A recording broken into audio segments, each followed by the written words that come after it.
Welcome back to Infidelity Tales Lab. We're incredibly grateful for your support. Before we begin today's tale, tell us, which city or country are you joining us from? We love connecting with our global audience. Now, let's dive into today's story. Chapter 1. Foundation Cracks. Dominic Russo believed in the sanctity of family above all else. At 42, the former Marine Force recon operator had built a life that seemed perfect from the outside. A sprawling home in the wooded outskirts of Lake Monroe, Indiana, a thriving security consulting business, and a family he would die for. His wife Vivian, with her captivating smile and sharp intellect, had been his rock for 15 years. Their two children, Maddox, 14, and Lena, 12, were both bright and athletic, taking after their father's disciplined nature. For Dom, family wasn't just about blood. It was about loyalty, sacrifice, and an unbreakable code. Perhaps that's why the first signs of trouble were so easy to dismiss. The Palmers invited us to their lake house next weekend, Vivian mentioned one evening, not meeting his eyes as she scrolled through her phone. I said we'd go. Dom looked up from cleaning his hunting knife, a habit from his military days. We have Maddox's tournament that weekend. Already told him yes, Dom. It's important. Her tone had an edge to it, one that had been sharpening over the past few months. More important than our son's championship game? Dom set the knife down, studying his wife's face. Something had changed in Vivian recently. Phone calls that ended abruptly when he entered the room. Late nights at her law office. A coldness in their bed that no amount of conversation could warm. You know how much my family means to me, she said, finally looking up with a flash of defiance. We can't miss another Palmer gathering. They're already saying you think you're too good for them. Dom fought back a bitter laugh. The Palmers, Vivian's wealthy family who'd never truly accepted the combat veteran who stole their prized daughter. A family whose gatherings felt more like trials, with Dom always standing accused. Let them say what they want, Dom replied. I'm not missing Maddox's game. That night, as they lay in silence, Dom reflected on how they'd reached this point. After leaving the Marines, he'd thrown himself into building his security business, working relentlessly to provide the stability his own broken childhood had lacked. Perhaps he'd been absent too often in those early years. Perhaps Vivian had never truly understood the nightmares that sometimes still jolted him awake, drenched in sweat, reaching for weapons that weren't there. The next morning, Dom found his daughter Lena sitting alone on the porch swing, her usual vibrance dimmed. Everything okay, Lionheart? He asked, using the nickname he'd given her as a toddler. Lena shrugged, a gesture so reminiscent of her mother that it made Dom's chest tighten. Why does Uncle Preston keep coming over when you're not home? Dom felt something cold slide down his spine. Your mom's brother? When was he here? Yesterday. And last week. They talk really quietly in Mom's office. I don't think they like me hearing. Preston Palmer, the golden boy of the Palmer clan. Harvard Business School graduate. Wall Street success story. And the man who'd made it clear at every family gathering that Vivian had settled by marrying Dom. Did they say what they were talking about? Dom kept his voice casual, but the soldier in him was already connecting dots he didn't want to see. Money stuff, I think. And Mom seemed upset. Are we in trouble, Dad? Dom pulled his daughter into a hug. No trouble, Lionheart. Just grown-up things. That evening, Dom made a rare early departure from his office and drove past Preston's downtown condo on the way home. Vivian's car was parked in the visitor space, 3 hours before she was supposed to be home from work. He didn't confront her that night. Instead, he checked their joint accounts and discovered withdrawals, small at first, then increasingly larger over the past 6 months. Money they'd saved for the children's college funds, slowly disappearing. Dom began staying late at his office, not working, but watching, tracking Vivian's movements, installing a keystroke logger on their home computer. What he discovered wasn't just an affair, it was systematized betrayal. Vivian and Preston weren't lovers. They were conspirators. Preston, over-leveraged in high-risk investments, was using Vivian to siphon money from Dom's accounts. And Vivian, harboring long-buried resentment over giving up a prestigious law career to move to Dom's hometown, was all too willing to help, especially with the promise of returning to the gilded Palmer fold. I've sacrificed everything for him, he read in one of her emails to Preston. 15 years living in this backward town, playing the dutiful wife while he chases his ridiculous security dreams. What has he ever sacrificed for me? Dom felt something inside him calcify. Not his heart, that was still beating, still bleeding, but something deeper. His sense of mercy. Chapter 2. Family Ties. The annual Palmer family reunion at Lake Michigan was a tradition dating back generations. For Dom, it had always been an exercise in endurance, smiling through thinly veiled insults, defending his common background to people who measured worth by zip codes and alma maters. This year, however, he arrived with knowledge burning in his chest like acid. Dominic, so good of you to actually show up this year. Carlisle Palmer, Vivian's father and the family patriarch, extended a manicured hand. His smile never reached his eyes. Wouldn't miss it, Carlisle. Dom matched the older man's grip with precise pressure, enough to assert strength without initiating challenge. The tactical mind that had kept him alive in combat zones never fully switched off. The Palmer estate sprawled across 3 acres of prime lakefront property. Crystal glinted in the afternoon sun as servers circulated with champagne. Vivian had already drifted toward her cousins, her laugh a little too bright, her gestures a little too animated. Preston arrived late, making an entrance in a tailored suit that cost more than most people's monthly mortgage. The way Vivian's eyes tracked him across the lawn confirmed everything Dom already knew. Uncle Dom. A small whirlwind crashed into his legs. Ava, Preston's 6-year-old daughter from his first marriage. Daddy says you're going to teach me to skip rocks. Dom lifted the child, momentarily lightened by her uncomplicated affection. Your daddy said that, did he? Well, we better not disappoint. At the water's edge, Dom showed Ava the perfect wrist motion for skipping stones, aware of Preston watching them from the terrace. Your daughter is adorable, Dom said when Preston finally approached. She has your eyes. And her mother's inability to sit still, Preston replied with practiced charm. Thanks for entertaining her. Parenting solo isn't easy. No, it isn't. Dom met his brother-in-law's gaze, especially when you're busy with other priorities. A flicker of unease crossed Preston's face. What's that supposed to mean? Dom skipped another stone, 5 perfect bounces, just making conversation. The afternoon progressed with the usual Palmer formalities. Speeches about family legacy, toast after toast to business successes. Dom observed it all, noting how Vivian's mother Elizabeth kept refilling her wine glass, how Preston's hand brushed Vivian's back when they thought no one was looking, not in passion, but in reassurance. You seem different today, Carlisle commented as they stood by the bar. More present. Dom accepted a whiskey neat. I've been doing a lot of reflecting lately. About what matters. Perhaps you're finally seeing the value of connections, Carlisle said. Preston tells me your security business is struggling. The Palmer name opens doors, Dominic. It always has. Is that what Preston says? Dom swirled his drink. Interesting. There's no shame in accepting help from family, Carlisle continued, misreading Dom's response as pride. Vivian is a Palmer, after all. Her future, and your children's futures, are tied to this family's legacy. And what about loyalty, Carlisle? Dom asked quietly. Where does that fit in your legacy? The older man's expression hardened. Loyalty is earned, not given. Perhaps you should consider what you've done to earn Vivian's. Before Dom could respond, Vivian's brother Nelson approached, already swaying from too many cocktails.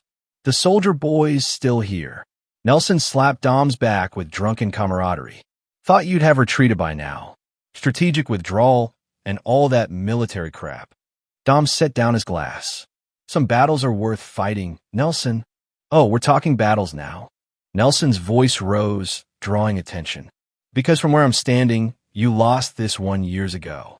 My sister deserved better than being stuck in your nowhere town with your.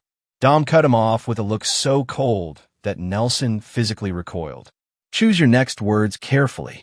The confrontation might have ended there if Preston hadn't appeared, positioning himself between them with the smooth confidence of someone accustomed to defusing others' messes. Everything all right here? Dom, I think Vivian's looking for you. Dom turned to find his wife watching the exchange, her expression caught between embarrassment and alarm. As he approached her, she hissed, "What are you doing? Can't you get through one day without causing a scene?" "Interesting perspective," Dom replied, keeping his voice level. "Tell me, when did you first decide to help Preston steal from us?" Vivian's face drained of color. "What are you? College funds, retirement accounts, even that little emergency cash we keep in the gun safe." Dom maintained eye contact, watching her composure crumble. "Did you think I wouldn't notice?" "It's not what you think," she whispered, glancing around to ensure no one overheard. "Preston's in trouble. Real trouble. He needed a loan." "A loan," Dom repeated. "Is that what we're calling theft now?" "He's family, Dom. And what am I?" The question hung between them, heavy with 15 years of history.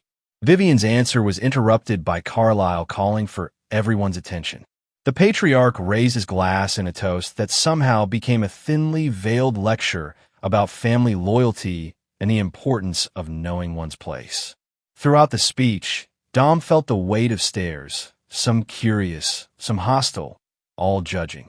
When the formal dinner began, Dom found himself seated between Elizabeth Palmer and Nelson's wife Tanya, both of whom maintained a rigid wall of small talk.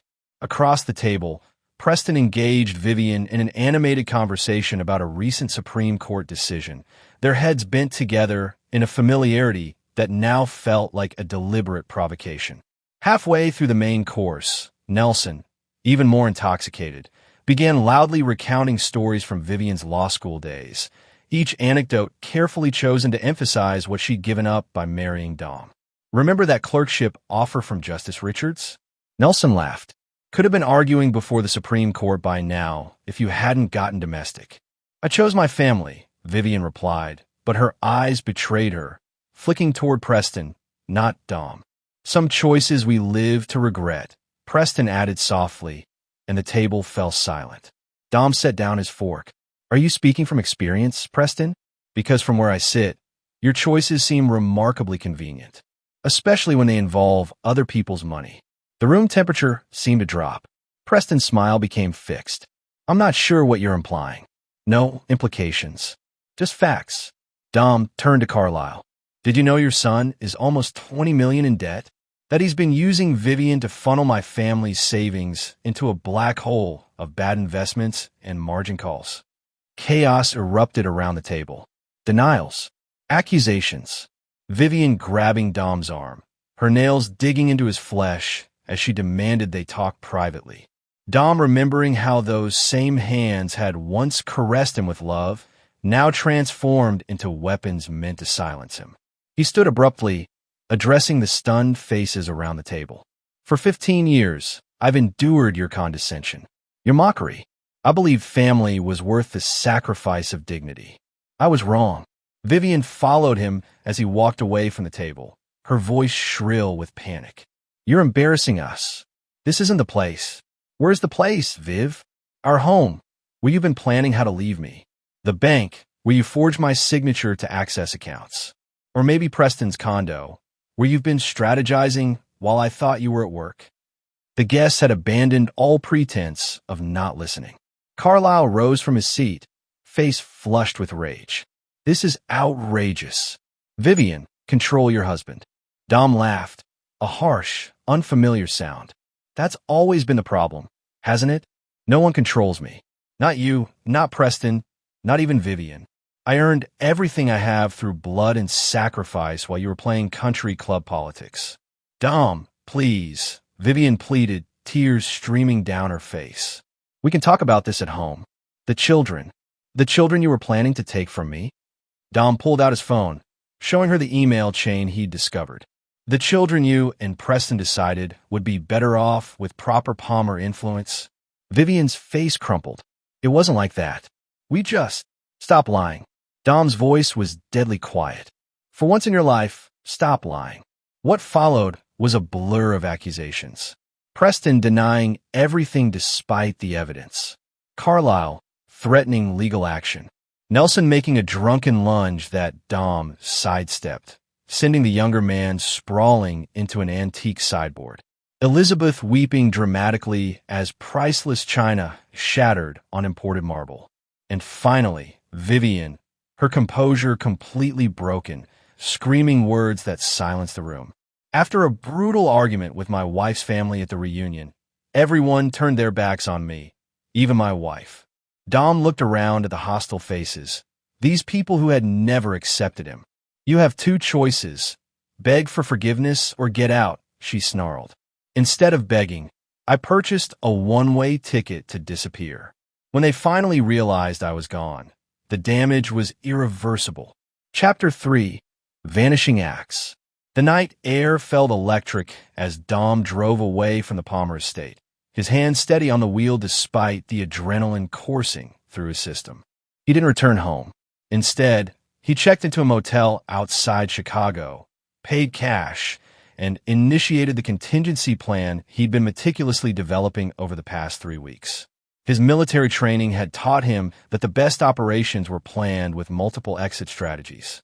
For 15 years, he'd applied that principle to protecting his family.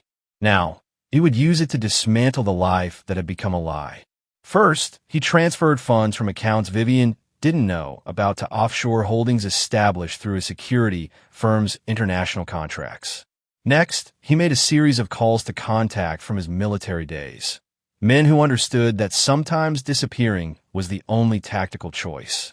"Need to go dark for a while," he told his former teammate Raul Delgado, now running a fishing charter in Panama. "Everything in place? Ready when you are, brother," Raul confirmed. "The clinic expecting you. 5th of next month. Papers and credentials all set." Dom had planned this with military precision, a new identity backstopped with documentation that would withstand scrutiny. Not illegal, exactly, but operating in the gray areas where his security business had occasionally ventured for high-value clients. "What about the kids?" Raul asked, concern evident even through the crackling international connection. Dom's throat tightened. "They're part of Phase 2.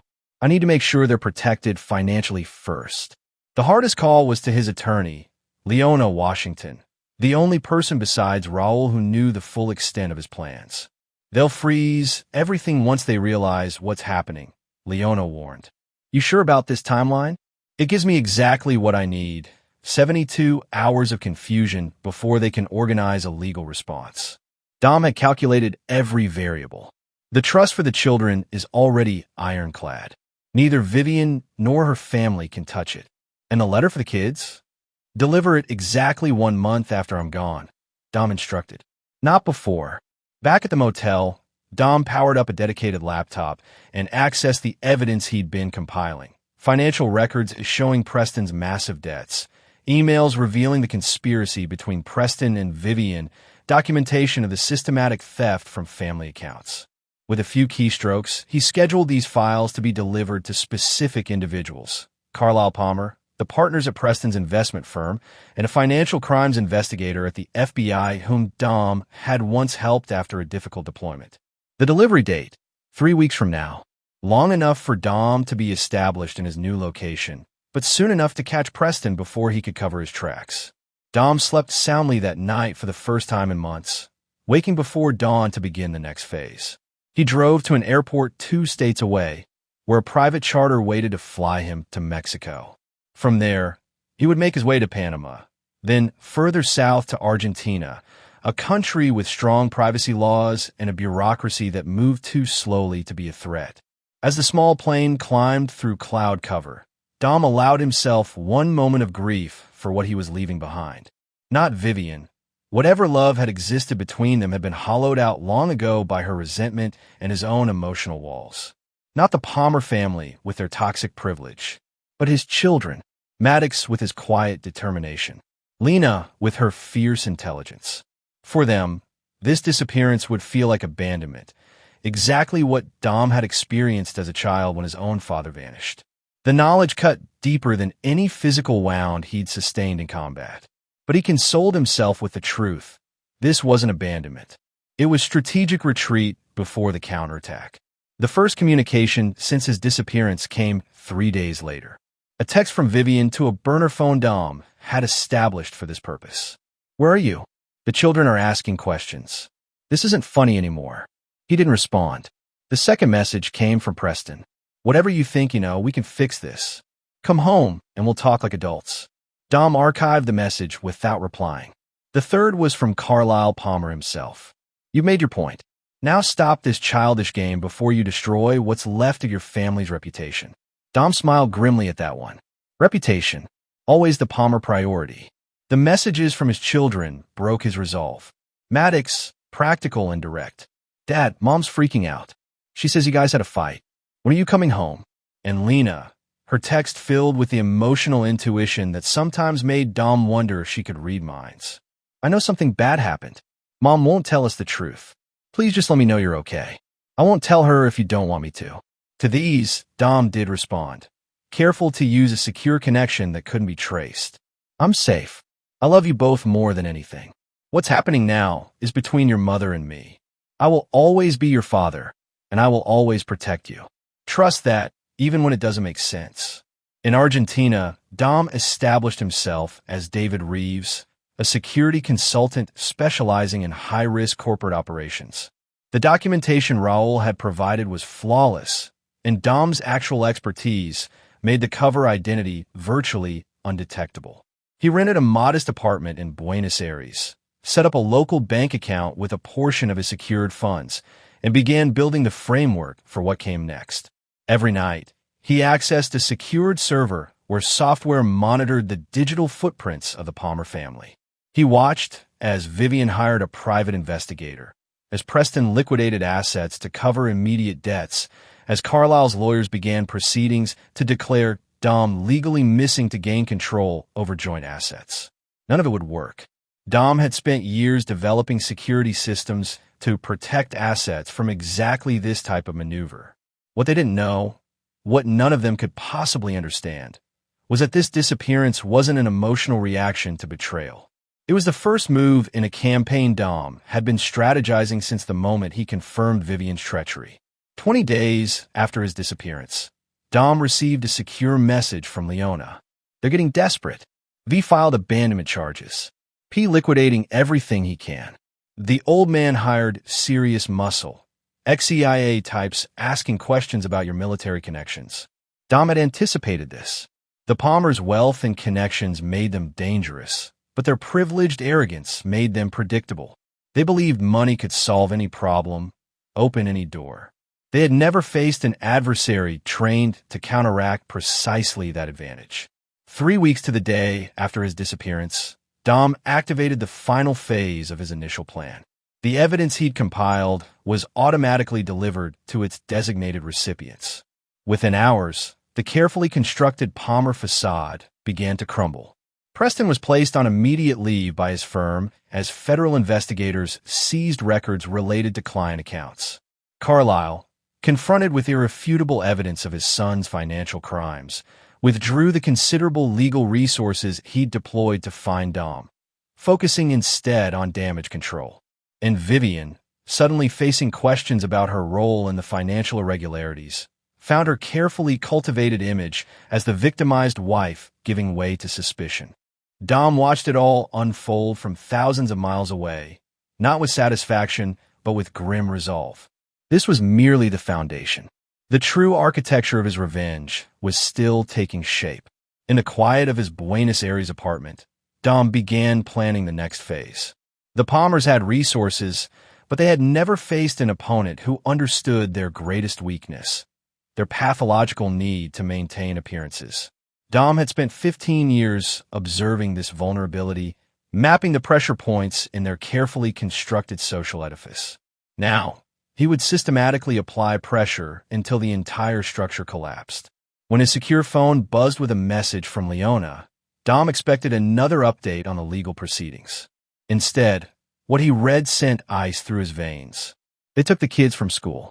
Private plane to Caymans. Emergency custody filing claims you're mentally unstable from PTSD. Hearing scheduled next week. For the first time since this began, Dom felt a surge of genuine rage break through his tactical calm. Using the children as pawns was a miscalculation the Palmers would live to regret. He booked a flight leaving in 3 hours. Phase 2 was now accelerating ahead of schedule. Chapter 4: Ghost Protocols. 6 months after vanishing from the Palmer family reunion, Dom Russo was a ghost with substance, a shadow that had learned to move through light without being seen. The man who stepped off a private plane in Georgetown, Cayman Islands, bore little physical resemblance to the security consultant who had disappeared. His military short hair had grown out, now streaked with strategic gray. A carefully maintained beard concealed the distinctive scar on his jaw. Enhanced contact lenses changed his eye color from penetrating blue to unremarkable brown. But the most significant transformation wasn't physical. The Dom Russo who had disappeared was a man constrained by moral boundaries. The man who emerged, operating under the identity of Michael Hargrove, international risk consultant, had shed those constraints like a tactical vest that had served its purpose. The Cayman Ritz-Carlton suite he checked into offered a direct view of the exclusive private school where, according to his intelligence, the Palmer family had enrolled Maddox and Lena. The Palmers believed the children were safely beyond his reach, protected by the island's strict privacy laws and a legal fiction of a custody agreement Dom had never signed.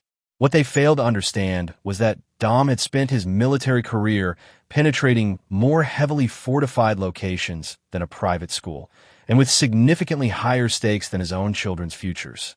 He spent 3 days on surveillance, establishing patterns and vulnerabilities. The children were driven to school in a black SUV with hired security, a former British Royal Marine whom Dom identified through his network of contacts. The same vehicle collected them each afternoon, taking them to a gated beachfront estate owned by a Palmer Shell corporation. During those surveillance days, Dom experienced his first visual confirmation that his children were safe, physically at least. Watching Maddox playing soccer on the school field, his lanky frame now several inches taller, Dom felt a bittersweet pride mingled with rage at the time stolen from him. Seeing Lena sitting alone under a palm tree with a book, always the introvert, he noticed how she frequently scanned her surroundings as if looking for someone. For him, perhaps. On the 4th day, Dom made his approach through a service entrance during lunch period. The school security was designed to keep unauthorized adults out, not to monitor students already inside. He found Lena first, sitting alone in the library, exactly where his intelligence suggested she would be. When she looked up and saw him, her eyes widened in disbelief, then filled with tears. Before she could make a sound that might draw attention, Dom pressed a finger to his lips and slid into the chair across from her. "Lionheart," he whispered, using the nickname that belonged only to them. "Dad," her voice trembled. "Is it really you?" "It's me. I don't have much time. I need you to listen carefully." Dom slid a secure phone across the table. "This can't be traced. The password is your birth date followed by the name of your first goldfish." Lena stared at the phone, then back at him. "Are you taking us home?" The question pierced Dom's carefully maintained tactical focus. "Not yet, but soon. I need to make sure it's safe first. They're watching you too closely right now. They told us you had a breakdown, that you were dangerous." Lena's voice hardened. "I never believed them." "Good." Dom reached across the table, briefly touching her hand. "I need your help. Maddox too. But you can't tell him you saw me today." "Not yet." Lena nodded, her expression shifting from emotional to resolute in a way that reminded Dom painfully of himself. "What do you need us to do?" "Information. I need to know everything about your daily routines, who has access to you, where you're permitted to go." Dom kept his voice low. "Use the phone only in the bathroom with the shower running. There's a secure messenger app that deletes messages after they're read." "Mom hardly sees us anymore," Lena volunteered, seemingly eager to prove her value as an informant. "She's always with Uncle Preston or on the phone with lawyers. Grandpa visits twice a week. He makes Maddox play golf with him." Dom absorbed this, fitting it into the broader tactical picture. "And school? Are you making friends? They don't speak to us much. Everyone knows our family has some big secret." Lena's eyes, so like his own, searched his face. "Are you really okay, Dad? You look different." "I'm better than okay," Dom assured her. "I'm exactly where I need to be." The conversation lasted less than 5 minutes, all the time Dom could risk without alerting security. Before leaving, he handed Lena a small tracking device disguised as a hair clip. "Wear this every day," he instructed. It's waterproof. Never take it off. As he prepared to leave, Lena grabbed his arm with surprising strength. Promise you'll come back for us. I swear it. Dom held her gaze. But when I do, things will change in ways you might not understand at first. Trust that everything I do is to protect you and your brother. He slipped away as silently as he had arrived, exiting through a service door just as the lunch bell rang. Back in his hotel room, Dom activated the tracking system linked to Lena's hair clip, confirming it was functioning properly. Then he made a secure call to Raul. Phase 3 is a go, he said without preamble. Activate the Panama accounts and alert our friend at Interpol. The package drops in 72 hours. The package was information, devastating in its comprehensiveness. Financial records showing how Preston Palmer had been systematically defrauding investors for years. Evidence of Carlisle Palmer's knowledge of these activities.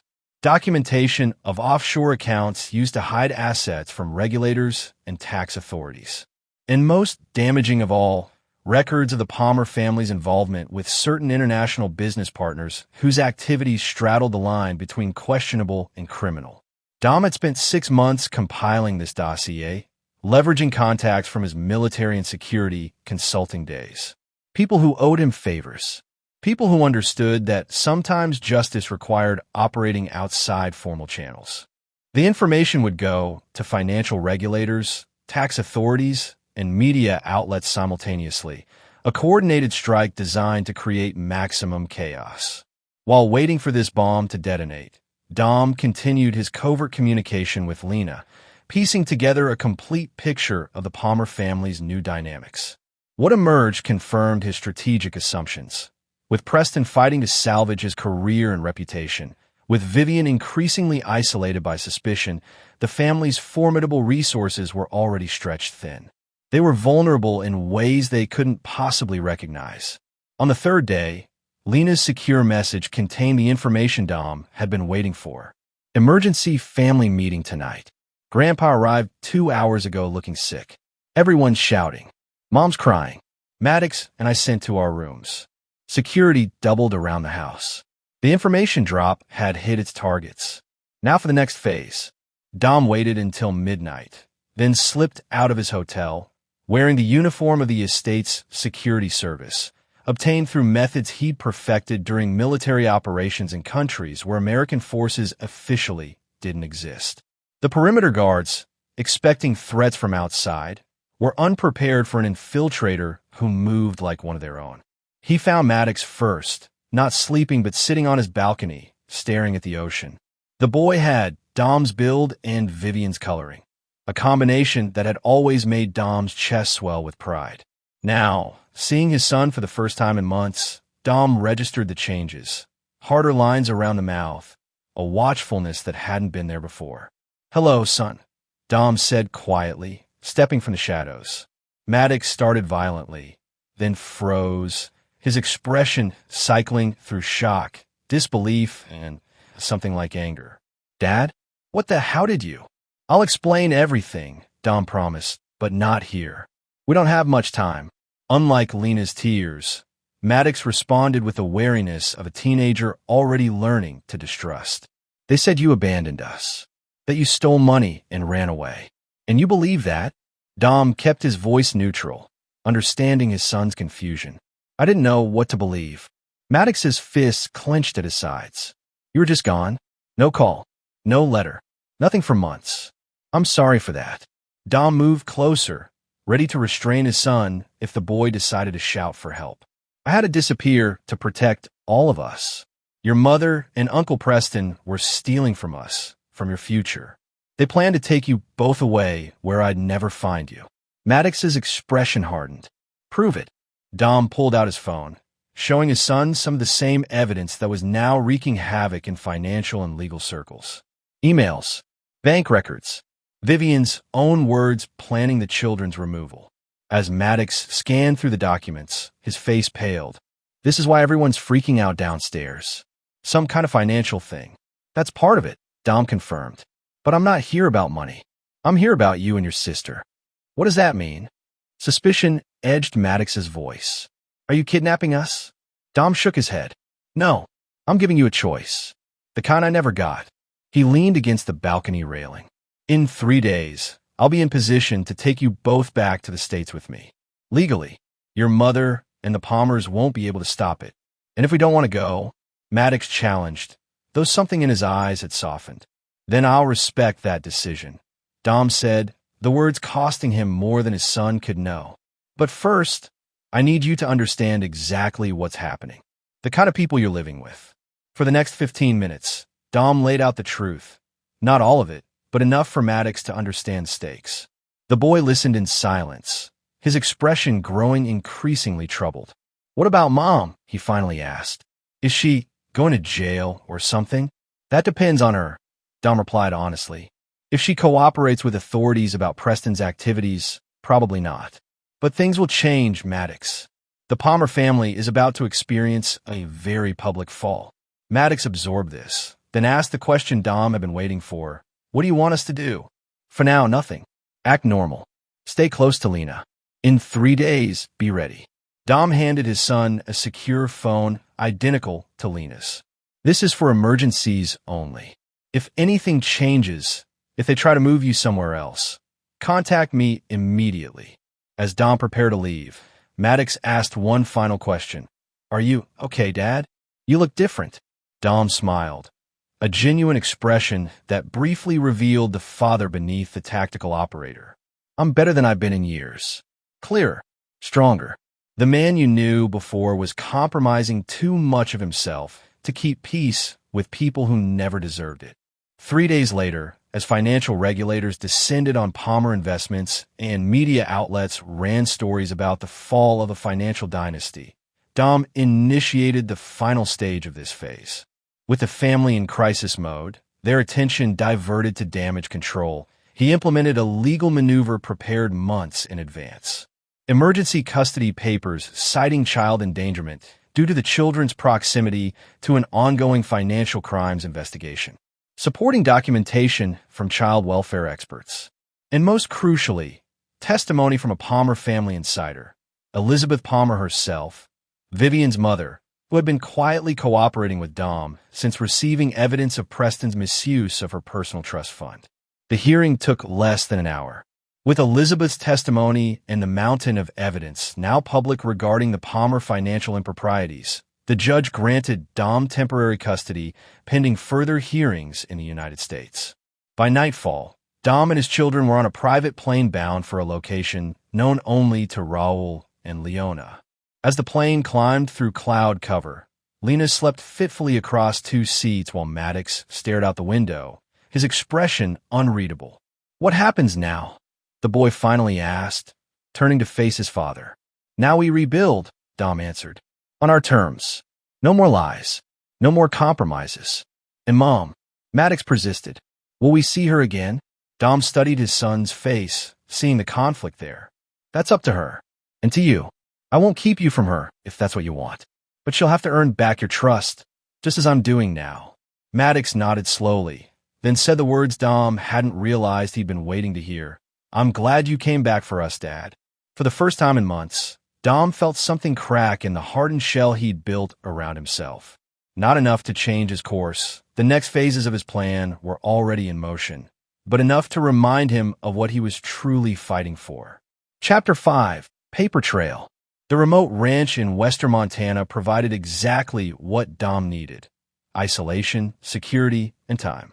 Situated on 200 acres of private land, accessible only by a single road that could be monitored from 3 different vantage points, it offered a fortress-like environment where Dom could safely reunite with his children while executing the next stages of his plan.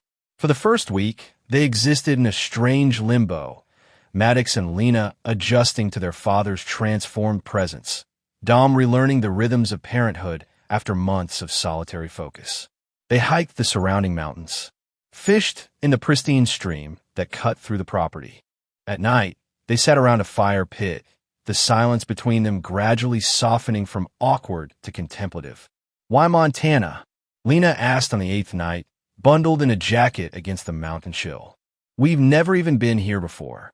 That's exactly why, Dom explained, stoking the fire. No connections to our past. No one looking for us here. Are we hiding? Maddox's question contained an edge, not accusation, but the need for clarity that Dom recognized in himself. Strategically positioned, Dom corrected. There's a difference. During those initial weeks, Dom maintained strict communications protocols. No internet access for the children. No phones except the secure satellite line. News from the outside world came through Leona's encrypted updates, painting a picture of escalating chaos in the Palmer Empire. Preston had been indicted on multiple counts of securities fraud. Carlisle, fighting to distance himself from his son's actions, had suffered a minor stroke, temporarily stepping back from his leadership role in the family businesses. And Vivian, granted a supervised visit with the children that she had inexplicably canceled at the last minute, had filed a counterpetition for custody, claiming Dom had manipulated evidence and coerced her mother's testimony. Mom saying you brainwashed Grandma Elizabeth? Maddox asked when Dom shared a redacted version of this update. That's crazy. Grandma Elizabeth doesn't let anyone tell her what to think. People will say whatever they need to when they're desperate, Dom replied, carefully monitoring his son's reaction. Your grandmother made her choice when she saw the evidence of what Preston had done with her money. What Dom didn't share with his children was the true nature of Elizabeth Palmer's cooperation. The woman hadn't turned against her family out of moral outrage, but out of self-preservation. Dom had made sure the evidence he provided showed how Preston had specifically targeted his mother's accounts, knowing she rarely reviewed financial statements. Elizabeth's testimony against her son and husband had been a calculated decision to protect her own assets from the coming legal storm. As weeks turned to months, the ranch became something like a home. Dom established a rigorous homeschooling program, leveraging online resources and his own considerable knowledge in mathematics, history, and languages. Maddox, initially resistant, gradually engaged with the challenging curriculum. Lena thrived under the individualized attention, her natural intelligence finding new outlets. You're different as a teacher, she observed one afternoon as they worked through an advanced calculus problem. More patient. Dom considered this. I have clarity now. Before, I was always divided, trying to balance what the Palmers expected, what your mother wanted, what my business needed. And what about what you wanted? Lena's perception sometimes startled him. I wanted our family to be whole, Dom answered honestly. I just didn't see that it never truly was. 6 months into their Montana existence, Dom initiated the next phase of his plan. With Preston's trial date approaching and the Palmer financial empire increasingly unstable, the time had come to apply pressure to the few load-bearing pillars still standing.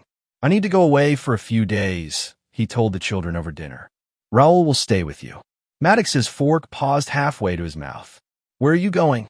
New York, Dom said, offering the partial truth he'd prepared. There are legal matters regarding your trusts that need my personal attention. What he didn't say was that New York was merely his first stop on a journey that would take him to 3 countries in 5 days, activating networks and resources positioned months earlier. While the children slept, Dom briefed Raoul on security protocols, then packed a single carry-on with essentials. At dawn, he slipped away in the ranch's rugged Jeep, driving 2 hours to a private airstrip where a chartered plane waited. In New York, he met with Leona in a secure office space rented under one of his shell companies. The judge is wavering on the permanent custody arrangement, she reported, sliding a file across the conference table. Vivian's lawyers are pushing the PTSD angle hard, claiming your military background makes you unstable. Dom scanned the documents, his expression neutral despite the familiar rage simmering beneath. They're getting desperate. What about the offshore accounts? Frozen but not seized. Leona tapped a spreadsheet. The Treasury Department investigation hit a wall when they reached the Cayman Shell corporations. They need more to connect Preston directly to the transfers. They'll have it by the end of the week, Dom assured her, not elaborating on how this evidence would materialize. His next stop was Zurich, where banking privacy laws had protected certain Palmer family assets for generations. Using credentials established during his security consulting days, Dom met with financial investigators who had been quietly building cases against multiple high-profile clients of the bank that housed the Palmer trusts. The documentation you provided previously was illuminating, acknowledged a stern-faced Swiss regulator, speaking in careful, accented English. But without internal transfer authorizations, we cannot move against these specific accounts. Dom placed a small drive on the table. This should resolve that issue. The drive contained transaction logs obtained through methods Dom would never disclose. Not illegal in themselves, but acquired through channels that operated in the gray spaces between nations, regulations, and ethical boundaries. From Switzerland, Dom flew to the Cayman Islands. Not to the main tourism centers, but to a small office complex on the less developed eastern shore. Here, he met with a former colleague from his military days, now working in financial intelligence. "You understand what happens if this goes public," the man warned, reviewing the dossier Dom had brought. "It won't just be the Palmers who face consequences. There are powerful people connected to these transactions." "I'm counting on it," Dom replied, his voice devoid of either concern or satisfaction. The broader the impact, the more coverage it receives. The more coverage, the more pressure on all parties to resolve quickly. The man studied Dom's face. "This isn't just about the money they took from you, is it?" "It never was," Dom confirmed. "Money can be replaced. Trust can't." Back in New York 5 days later, Dom sat across from Leona in the same secure office, reviewing the cascade of events his journey had triggered. Banking regulators in 3 countries had frozen Palmer-connected accounts. Investigators had expanded their focus beyond Preston to Carlyle's decades of financial maneuvering. And most significantly, several of the Palmers' longtime business associates, including 2 prominent political figures, had publicly distanced themselves from the family. Vivian's filed for divorce, Leona reported, sliding another document across the table, claiming abandonment and emotional distress. Dom scanned the filing without reaction. Expected. What about her connection to Preston's activities? "She's positioning herself as another victim," Leona said, claiming she signed documents without understanding them. That Preston manipulated her concern for the children to gain access to accounts. And are the prosecutors buying it? Not entirely, but they're more interested in Preston and Carlyle. She's offered testimony in exchange for immunity. Dom absorbed this information, fitting it into the larger strategy. She's sacrificing her brother and father to save herself. That's what Palmers do, apparently, Leona observed. Eat their own when threatened. Before returning to Montana, Dom made one final stop, a nondescript office building in downtown Manhattan. The man who greeted him in the penthouse suite wore the confident ease of someone accustomed to operating at the highest levels of power. "The materials you provided have been educational," the man said, foregoing introductions. Both knew exactly who the other was. "My clients are particularly interested in the Cayman structure. And are they prepared to act?" Dom asked. "Once the Treasury Department moves officially, yes. The timing needs to appear coincidental, not coordinated." Dom nodded, understanding the delicate choreography required. "And the media coverage?" "The first stories will break next Tuesday. Financial press initially, mainstream outlets by Thursday." The man studied Dom with professional curiosity. "You've orchestrated this with remarkable precision. May I ask why?" "The Palmers built their empire on the appearance of impeccability," Dom replied. "Remove that foundation, and everything above it collapses." The man seemed satisfied with this answer. "The children are secure?" "They're protected," Dom confirmed, not elaborating on their location. "Good.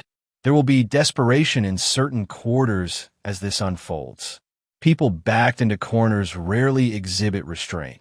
Dom allowed himself a cold smile. "I'm counting on it." When he returned to the ranch, Dom found the children thriving under Raoul's watchful care. Maddox had built a functioning hydroelectric generator for the stream, while Lena had started a comprehensive journal of local wildlife. They greeted him with a warmth that had been absent in the early days of their Montana exile. That night, as they gathered around the fire pit beneath a canopy of stars, Dom knew the time had come for difficult truths. "Things are going to change again soon," he began, watching their faces in the flickering light. "Your mother has filed for divorce." Maddox stared into the flames. "Are we surprised?" The legal situation with the Palmer family is becoming more complicated, Dom continued. There may be news reports that mention all of us. Things might be said that are painful to hear. Like what? Lena asked, her voice small but steady. Dom measured his words carefully. Your mother is cooperating with investigators against Uncle Preston and your grandfather. In exchange, she's asking for certain considerations, including custody of you both. Silence followed this announcement, broken only by the crackling fire and the distant call of an owl. Finally, Maddox spoke, his voice hard in a way that reminded Dom painfully of himself. Does she really think we go back to her? After everything? People convince themselves of whatever they need to believe, Dom said. But I promise you both, you won't be forced to do anything you don't want to do. Later that night, after the children had gone to bed, Dom sat alone on the porch, reviewing the final stages of his plan on a secure tablet. The timing had to be perfect. Too fast, and the full impact would be diluted. Too slow, and the Palmers might find ways to insulate themselves from the worst consequences. As he worked through contingencies, his secure phone buzzed with a message from an unexpected source. Elizabeth Palmer. They know you're behind everything. Carlisle has hired people to find you. Not legal people. Be careful. Dom wasn't surprised by this development. The Palmers, cornered and desperate, were reverting to their true nature, believing that with enough money and the right connections, any problem could be eliminated. What they failed to understand was that Dom had spent his entire military career becoming the kind of problem that couldn't be eliminated by conventional means. He sent a brief acknowledgement to Elizabeth, then made 2 calls. The first to Raul, initiating enhanced security protocols for the ranch. The second to a number he had memorized but never used, a direct line to the former commander of his special operations unit, now working in private security. Mason, Dom said when the call connected. I need a favor. 3 days later, as financial news outlets began running the first stories about systematic fraud in Palmer investment vehicles, Dom gathered the children for another difficult conversation. We may need to move soon, he told them, watching their expressions shift from contentment to wariness. Your grandfather has escalated the situation in ways that make staying here potentially unsafe. What does that mean? Maddox demanded. Is he like sending people after us? He's exploring options that go beyond legal channels, Dom confirmed, seeing no benefit in shielding them from reality at this point. I've taken precautions, but our security here isn't indefinite. Where would we go? Lena asked, the practical question masking the fear Dom could see in her eyes. I have a place prepared, he assured them. Somewhere even more secure than this. What he didn't tell them was that the place was actually 3 different locations, each designed to serve as a fallback if the others were compromised. The primary site, a compound in the mountains of Costa Rica, owned by a corporation so deeply buried in shell companies that even the most determined investigator would need years to trace it, was already being prepared by contacts Dom trusted with his life and, more importantly, with his children's lives. That night, as a precaution, Dom had the children pack essential items in go bags designed for rapid evacuation. He showed them the hidden panic room beneath the main house, accessible through a concealed entrance in the pantry. He reviewed emergency protocols, hand signals, and rally points. This is like being in a spy movie, Lena observed as Dom taught her how to use the satellite phone's emergency beacon. It's just preparation, Dom corrected gently. The same way we prepare for fire drills or power outages. Except instead of weather, we're preparing for Grandpa's hit squad. Maddox added with dark humor that concerned Dom more than outright fear would have. Your grandfather is desperate and afraid, Dom explained. People in that state make poor decisions. We're simply ensuring those decisions don't affect us. The first indication that Carlisle's poor decisions had escalated came 2 days later, when perimeter sensors detected vehicles approaching the single-access road to the ranch. Dom, alerted by silent alarms, moved with practiced efficiency.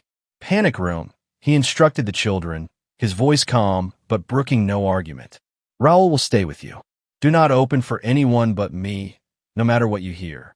Once the children were secured, Dom positioned himself at a pre-selected vantage point with clear sight lines to the approaching vehicles. Through high-powered binoculars, he identified 3 SUVs, unmarked, with tinted windows and government-issue license plates. Not Carlisle's private security, then. Something else. When the vehicles stopped at the gate and uniformed agents emerged, Dom felt a complex mix of emotions. FBI. Not immediate danger to the children, but potentially a significant complication to his larger strategy. He watched as they approached the main house, noting their tactical positioning. Professional, but not aggressive. Not a raid, then. Something else. Dom activated his secure phone, contacting Leona. Federal agents at the ranch, he reported calmly. 3 vehicles. Standard approach formation. That's impossible, Leona replied, alarm evident in her voice. The judge sealed all records of your location pending the custody hearing. Apparently someone unsealed them, Dom observed, already calculating how this development affected his plans. Options. Let me make some calls, Leona said. Don't engage until I get back to you. Dom had no intention of engaging. The moment unfamiliar vehicles had triggered the sensors, secondary protocols had activated, including a data purge of all non-essential systems in the house and the activation of countermeasures designed to obscure digital footprints. He continued observing as agents knocked on the door, then moved to secure the perimeter of the house. Their movements suggested a search warrant rather than an arrest warrant, looking for evidence, not an individual. When Leona called back 20 minutes later, her voice was tight with controlled anger. It's not about you, she reported. They're executing a search warrant related to Preston's case. Someone suggested he might have hidden documents or drives at properties connected to you. Dom processed this information, seeing its strategic implications immediately. Vivian, most likely, Leona confirmed. She's positioning herself as the cooperative witness, pointing them toward anyone but herself, and the judge authorized a search based on that. Preston's case has become highly political. The prosecutors are under pressure to show results. Leona paused. This could actually work in our favor if handled correctly. Dom considered the tactical landscape. How so?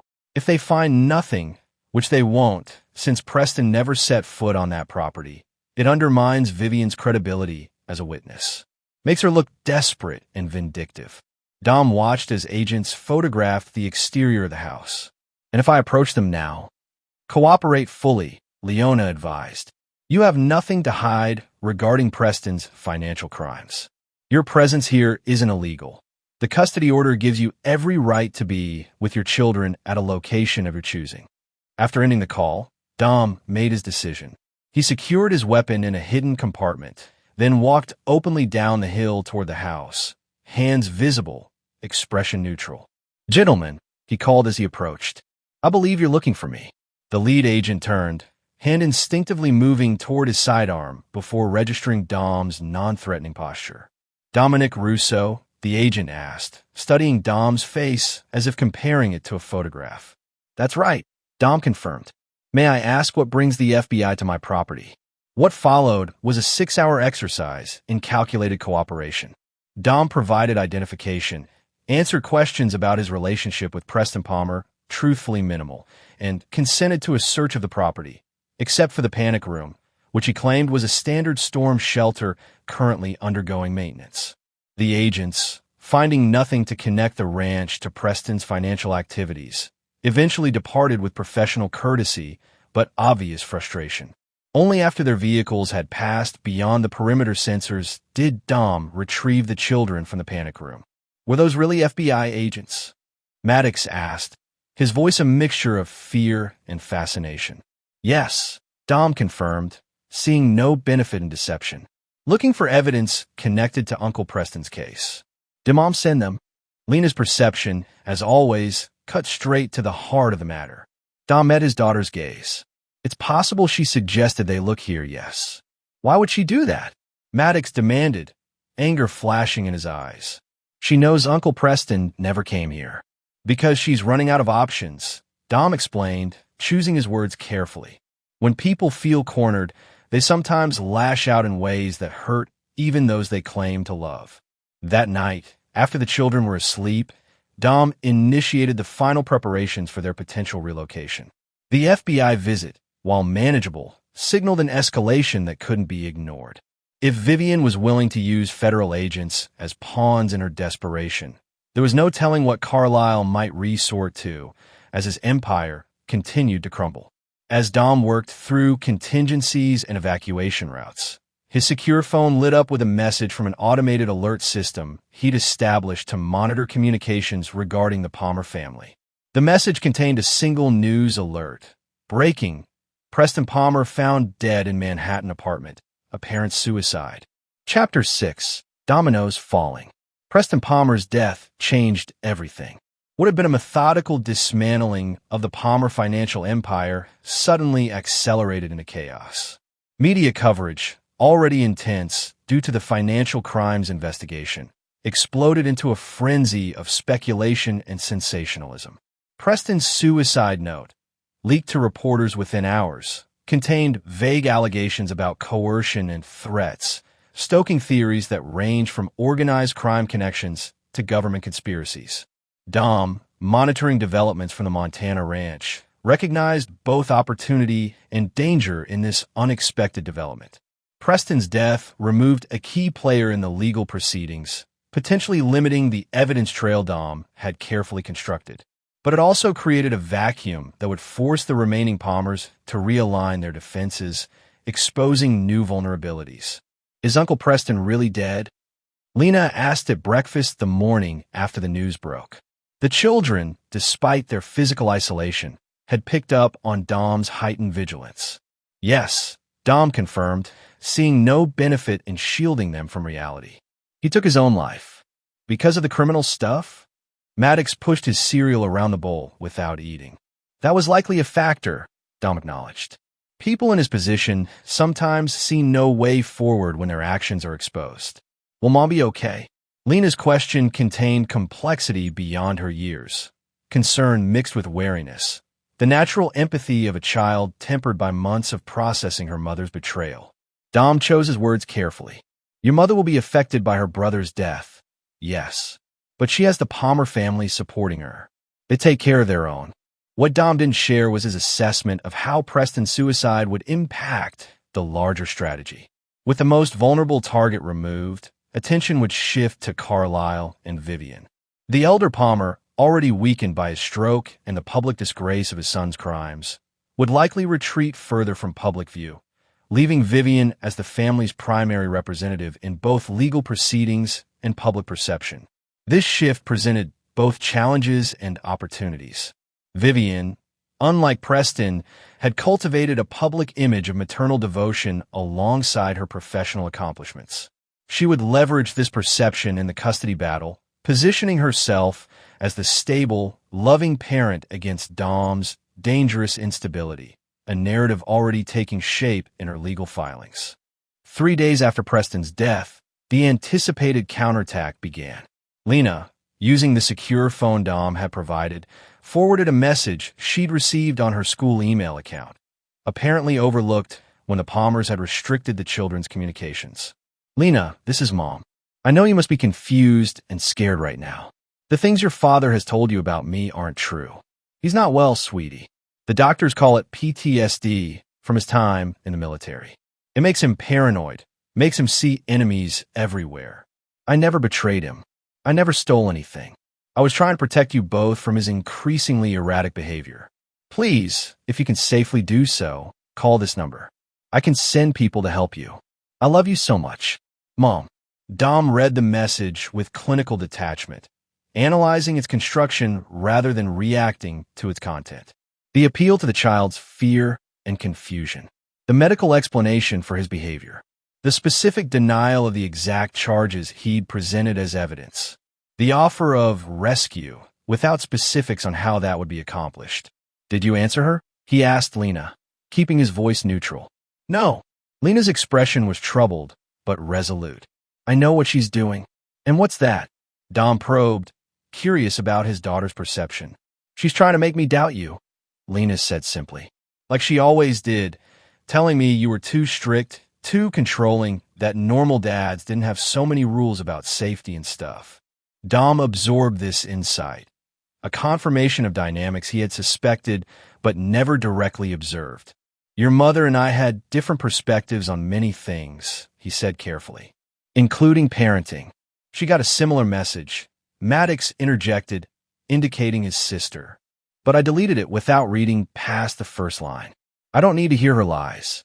Dom studied his son, concerned by the hardening he observed, a reflection of his own transformation that brought both pride and unease.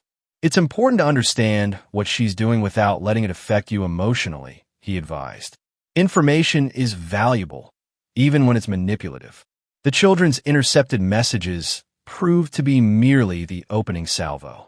The next day, Leona forwarded court documents showing Vivian had filed for emergency modification of the custody arrangement, citing new evidence of psychological instability and claiming the children were being held in isolation consistent with paranoid delusion patterns. Accompanying the filing were affidavits from 3 mental health professionals who had never personally evaluated Dom, but offered opinions based on behavior patterns described by Vivian.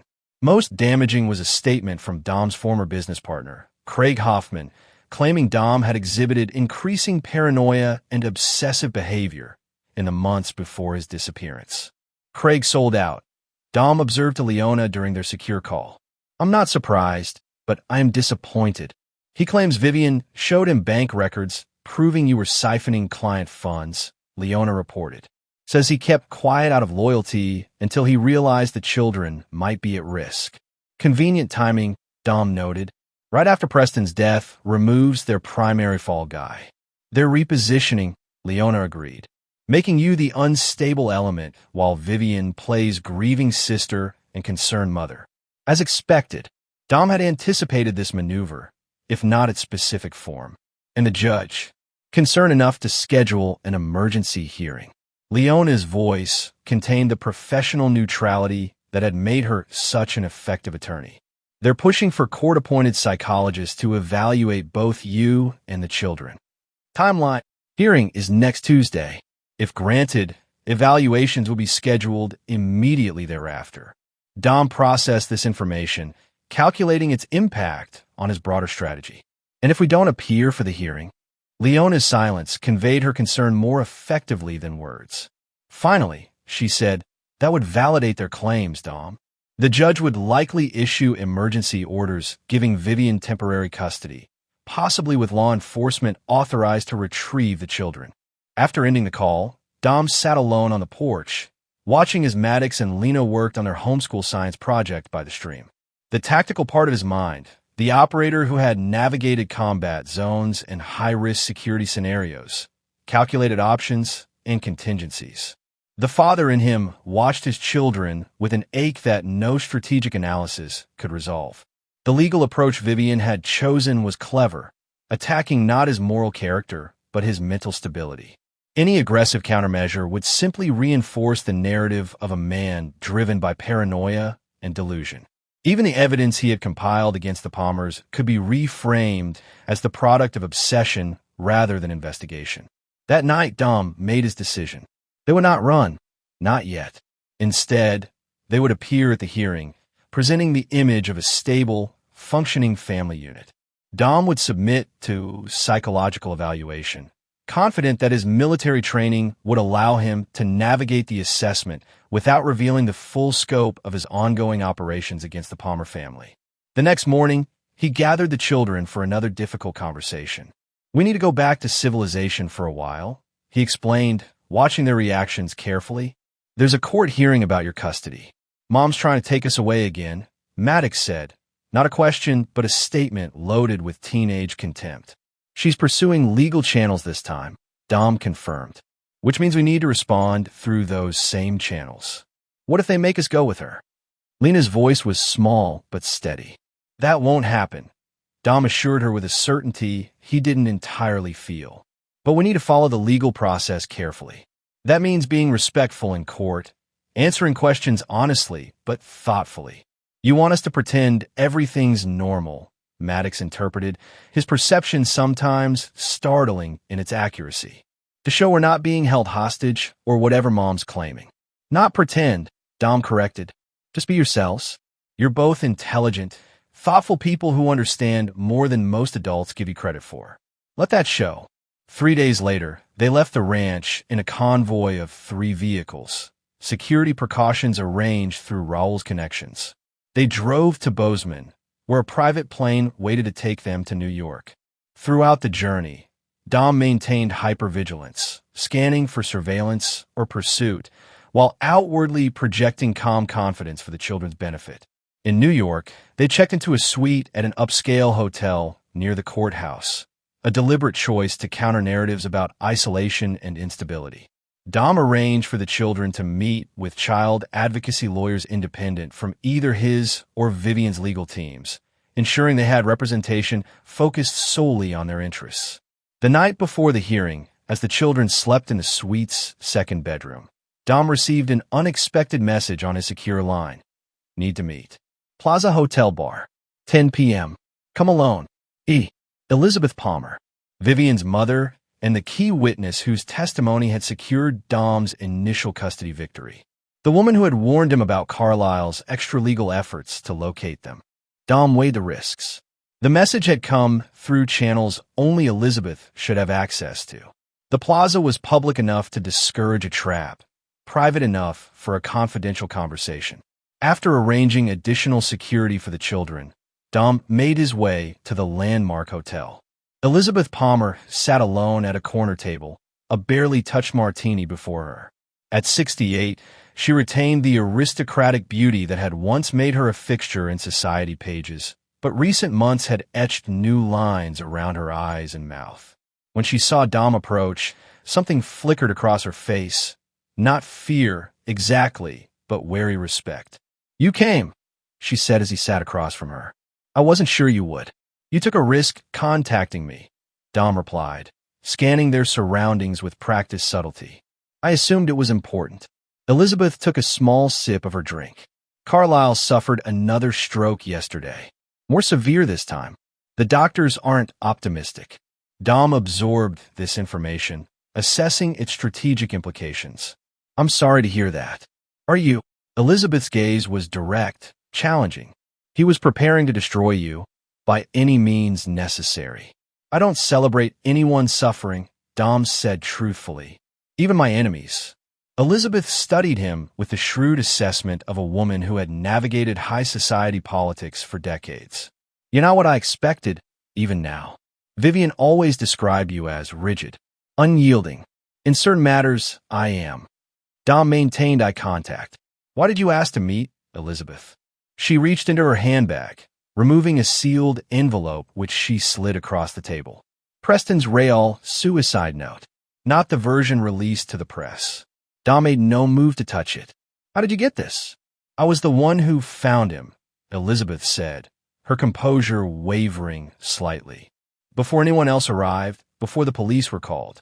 He had 2 letters prepared, one for public consumption, one for family. And you're giving this to me because I'm tired, Dominic." For the first time, real emotion cracked through Elizabeth's carefully maintained facade. "Tired of the lies. Tired of watching my family destroy itself and everyone around it. Preston is dead. Carlisle is dying. Vivian is..." She paused. "Vivian is becoming something I don't recognize." Dom finally took the envelope, securing it in his jacket pocket without opening it. "What's in this that you think I need to know?" "The truth about why he did it," Elizabeth said simply, "and about who was really behind the financial manipulations. It wasn't just Preston. It was never just Preston. Carlisle," Dom suggested, watching her reaction. "Among others." Elizabeth finished her martini in a single swallow. "Read it yourself. Use it however you see fit. The children deserve to know the truth about their heritage. All of it, not just the sanitized version we present to the world." "Why now?" Dom pressed, still wary of manipulation. "You could have come forward with this information months ago. Because tomorrow, in that courtroom, Vivian will present herself as the grieving sister, the devoted mother, the woman victimized by her unstable husband." Elizabeth's eyes, so like her daughter's, held Dom's with surprising intensity. and I can't bear to watch another Palmer lie destroy more lives. After Elizabeth departed, Dom remained at the table, processing this unexpected development. The letter in his pocket represented either a genuine breakthrough or an elaborate trap, perhaps both simultaneously. The Palmers had demonstrated remarkable adaptability in their counterattacks, evolving their strategy as each previous approach failed. Back at the hotel, with the children still sleeping, Dom carefully examined Preston's letter before reading it. The paper, the handwriting, the Palmer family crest watermarked in the stationery, all consistent with Preston's known habits. The content, once Dom began reading, painted a devastating picture of a family built on generational deception. Preston described how Carlyle had initiated him into financial manipulation as a teenager, teaching him to view regulations as obstacles for common people rather than actual constraints. He detailed how the Palmer fortune had been built not on brilliant investment strategy, but on systematized insider trading, blackmail, and strategic ruination of competitors. Most damaging was his description of Vivian's role. Not an unwitting accomplice, but an architect of some of their most legally questionable structures, using her law background to identify and exploit loopholes. She was always the smartest of us, Preston wrote in his flowing script. Father recognized it before I did. While I was the public face, Viv designed the mechanisms that kept us untouchable. The children were her blind spot. She truly believes they belong in the Palmer fold, continuing the legacy. She'll sacrifice anything, even you, even her own integrity, to ensure they're raised as true Palmers. The letter concluded with something unexpected, a paragraph addressed directly to Dom. Russo, I know you'll see this eventually. Elizabeth will make sure of it. You were right about everything, though not for the reasons you think. We didn't target you because you weren't good enough for Vivian. We targeted you because you were dangerous, a man with an unshakable moral code in a family built on shifting principles. I hope you protect those children from becoming what we've become. Some bloodlines shouldn't continue. Dom secured the letter in the hotel safe, then spent hours recalibrating his strategy for the hearing. Preston's testimony from beyond the grave, if it could be authenticated and admitted, changed the battlefield entirely. No longer would Dom be fighting defensive action against accusations of instability. Now he had the means to expose the true nature of the family seeking custody of his children. The next morning, as they prepared to leave for the courthouse, Dom gathered Maddox and Lena for a final conversation before facing Vivian and the remaining Palmers. Today will be difficult, he told them, maintaining eye contact with each in turn. You'll hear things about me, about your mother, about your family that might be confusing or upsetting. We already know Mom's going to lie about you, Maddox said with the certainty of adolescence. It's more complicated than just lies, Dom corrected gently. There are different versions of truth, different perspectives on the same events. Are you going to tell them about the money? Lena asked. About what Mom and Uncle Preston did? Dom considered the question carefully. I'm going to present facts, supported by evidence. What happens after that depends on many factors outside our control. But we get to decide where we live, right? Maddox pressed. They can't force us to go with her. The judge will consider your preferences, Dom confirmed. But ultimately, the court decides based on what they believe is in your best interest. As they rode to the courthouse in a private car, Dom observed the children's responses to mounting pressure. Maddox increasingly withdrawn and stoic, Lena hypervigilant and analytical. Different coping mechanisms, but both demonstrating resilience that filled him with pride, tinged with regret. They shouldn't have to navigate this complex adult battlefield, shouldn't have to choose between parents or assess competing truths.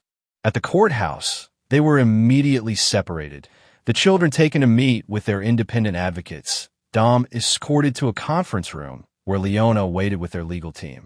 The hearing itself would be closed, the records sealed to protect the children's privacy. But news cameras clustered outside the building suggested the case had attracted significant media attention. Vivian arrived 20 minutes ago, Leona reported. With Elizabeth, surprisingly. No sign of Carlyle. Presumably he's still hospitalized. Dom nodded, processing this information. Elizabeth gave me something last night that changes our approach. He briefed Leona on Preston's real suicide note, watching her expression shift from skepticism to calculated assessment. If authenticated, this is game-changing, she acknowledged, but also risky. Introducing it without warning could appear tactical rather than truthful. That's why I want you to provide copies to Vivian's attorneys before the hearing, Dom decided. No ambushes. Let them know we're prepared to submit it for forensic analysis to confirm authenticity. As Leona departed to implement this strategy, Dom prepared himself mentally for the confrontation to come. He would see Vivian for the first time in over a year, the woman who had shared his bed, borne his children, and systematically betrayed everything they had built together. The tactical operator in him viewed her as an adversary to be countered. The husband who had once loved her experienced more complex emotions.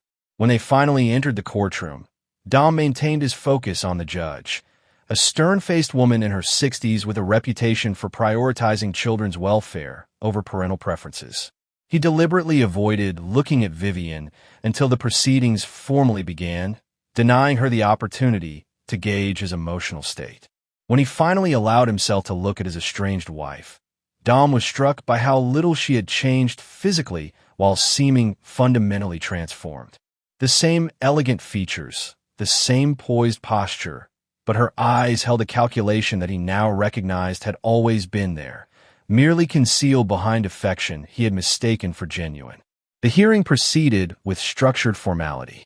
Vivian's attorneys presented their case first, a carefully constructed narrative of a devoted mother separated from her children by an increasingly paranoid husband suffering from undiagnosed post-traumatic stress. They introduced affidavits from colleagues describing Dom's obsessive security measures and disproportionate responses to perceived threats. They presented financial experts questioning the legitimacy of Dom's business dealings, suggesting his accusations against the Palmers were projections of his own financial improprieties. Throughout this presentation, Dom maintained neutral composure, neither reacting defensively nor displaying the anger that might reinforce their narrative. When his own legal team's turn came, they methodically dismantled each accusation with documented evidence.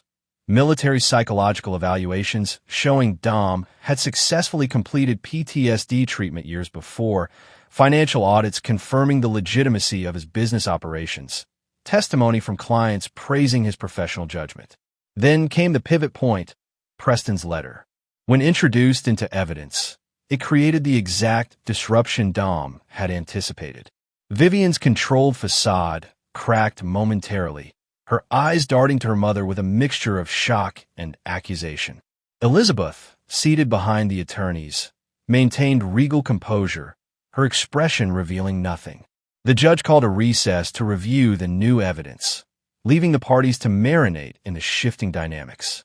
Dom, rather than engaging with Vivian directly, focused on reassuring the children, who had been brought in for brief testimony before being escorted back to their advocates. When proceedings resumed, the atmosphere had fundamentally changed. The judge, after reviewing Preston's letter and hearing arguments regarding its authenticity, ordered a comprehensive investigation into its claims before making any custody determination. In the interim, she maintained the status quo. Dom would retain primary custody, with Vivian granted supervised visitation. As they prepared to leave the courtroom, Vivian finally approached Dom directly, her voice low and tight with controlled fury. "You think you've won," she said, maintaining a smile for any observing eyes. "But you have no idea what you've started." Dom met her gaze without hostility. "This isn't about winning, Vivian. It's about truth." "Truth?" She nearly laughed. "You disappeared for months, took our children to the wilderness, and systematically destroyed my family's reputation. And you talk about truth?" "I learned from the best," Dom replied quietly. "Isn't that what Preston's letter revealed? The systematic Palmer approach to removing obstacles." Something flashed in Vivian's eyes. Not guilt or shame, but a cold recognition. "Those children are Palmer's too, Dom. No matter how far you take them, no matter what stories you tell them about me, they carry our blood. Remember that." As she turned to leave, Dom spoke one final time, Blood isn't destiny, Viv. Choices. Outside the courthouse, as they navigated through reporters to their waiting car, Dom maintained a protective formation around the children, shielding them from cameras and questions. Only when they were safely inside the vehicle did he allow himself to process what had transpired. Not a conclusive victory, but a significant shift in momentum. The judge's investigation into Preston's claims would expose exactly what Dom had been working toward for over a year: the systematic dismantling of the Palmer family's carefully constructed facade. The financial empire built on manipulation. The social standing maintained through strategic relationships rather than actual integrity. The generational pattern of viewing rules as applicable to others but not themselves. As they drove away from the courthouse, Maddox broke the silence. Mom looked different. People change, Dom said simply. Sometimes from the inside out. Is Grandpa really dying? Lena asked, having overheard discussions of Carlisle's condition. It seems so, Dom confirmed, seeing no benefit in shielding them from this reality. Are we going back to Montana now? Maddox's question contained equal parts hope and wariness. Dom considered their position carefully. The hearing had gone as well as could be expected, but Vivian's parting words contained a threat he couldn't dismiss. The Palmer resources might be diminished, but were far from exhausted. Carlisle's illness might have removed him as an active opponent, but Vivian had demonstrated she was perhaps the most dangerous Palmer of all, the one who could present a convincing facade of normalcy while orchestrating systematic destruction. Not immediately, he decided. We have some things to finish here first. What Dom didn't share with the children was his recognition that they had reached a critical juncture. The systematic dismantling of the Palmer Empire was proceeding according to plan, but now faced an unexpected variable. Vivian operating without the constraints of either her father's caution or her brother's impulsivity. She was, as Preston had written, the smartest of the Palmers, and now she was focused entirely on reclaiming her children and rebuilding what Dom had destroyed. The end game was approaching, but not in the form Dom had originally anticipated. What had begun as calculated retribution had evolved into something more complex. A battle not just for justice or even custody, but for the very narrative that would shape his children's understanding of family, loyalty, and truth. As they returned to the hotel, Dom initiated the next phase of his contingency planning. Not a retreat, but a strategic repositioning. The final confrontation with what remained of the Palmer dynasty wouldn't be in courtrooms or financial institutions, but in the arena Vivian understood best, the court of public opinion and social perception. For that battlefield, Dom had been preparing longer than anyone realized. Chapter 7. Unmasking. The weeks following the courtroom confrontation unfolded like a strategic chess match, with Dom and Vivian making calculated moves while the Palmer family legacy continued its public disintegration. Carlisle Palmer, patriarch and architect of the family's fortunes, died quietly in his sleep 3 days after the hearing, a development that accelerated both the legal proceedings and Vivian's increasingly desperate countermeasures. For Dom, Carlisle's death represented both tactical advantage and unexpected complexity. The elder Palmer had been a formidable opponent, but also a predictable one. His strategies, rooted in old-world power dynamics Dom had studied extensively. Vivian, now effectively the head of what remained of the Palmer dynasty, operated with a modern flexibility that required constant vigilance. She's liquidating assets faster than our monitoring can track, Leona reported during one of their secure briefings. Converting to cryptocurrency, routing through entities established in the past 6 months. She's preparing for something. Dom had anticipated this. The judge's investigation into Preston's claims is gaining traction. She's insulating whatever resources she can before the hammer falls. It's more than that, Leona countered, sliding a tablet across the table. Look at these property acquisitions, all within a 100-mile radius of your Montana ranch, all through different shell companies, but following the same formation pattern. Dom studied the information, recognizing the implication immediately. She's establishing operational proximity. Exactly. Leona's expression reflected professional concern rather than personal alarm. Not for a legal challenge, but for something else. something requiring physical presence. Dom had maintained the children in New York following the hearing, ostensibly to facilitate the court-ordered psychological evaluations and to allow the supervised visitation with Vivian the judge had mandated. The real reason was strategic, keeping them in an environment where security could be tightly controlled, where Dom's contacts could monitor all approaches. The first visitation with Vivian had been stilted, conducted in a neutral facility with court-appointed observers present. Maddox had maintained rigid formality throughout, answering direct questions but volunteering nothing.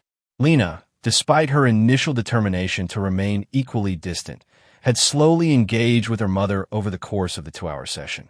Not with warmth, but with careful assessment that reminded Dom painfully of his own interrogation techniques. She kept asking about Montana, Lena reported afterward as they drove back to the hotel.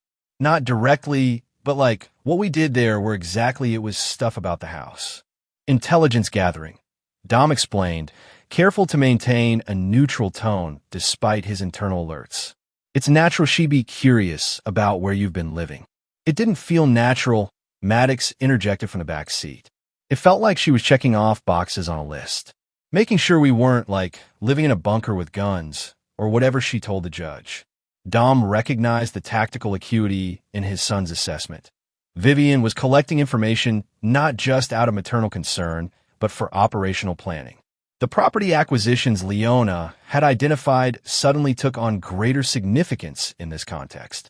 That night, after the children were asleep, Dom initiated the next phase of his contingency planning. Using secure communications, he contacted Raul to activate preparations at 3 separate locations, none of them the Montana ranch. If Vivian was establishing operational presence near the ranch, Dom would ensure neither he nor the children were anywhere near her sphere of influence when she made her move. The court-ordered psychological evaluations proceeded over the following days, with both Dom and the children meeting separately with experts appointed to assess their mental and emotional well-being. Dom navigated these sessions with the same discipline he'd applied in military psychological screenings, truthful but measured, revealing enough to establish credibility while maintaining appropriate boundaries. When the preliminary findings were submitted to the court, they largely validated Dom's position. The children were well-adjusted despite their unusual circumstances, showing no signs of the psychological distress or manipulation Vivian's attorneys had alleged. Dom himself was deemed to have appropriate psychological function with expected adaptive responses to perceived threats to family security. This professional validation should have represented a significant victory. Instead, it triggered Vivian's most aggressive countermove yet. The morning after the evaluation findings were filed, Dom's security protocols alerted him to unusual online activity, a coordinated release of information across multiple platforms simultaneously. News sites, social media channels, and legal blogs all carried variations of the same story. Palmer widow releases evidence of ex-military husband's dangerous paranoia. The material Vivian had released was calculated for maximum damage.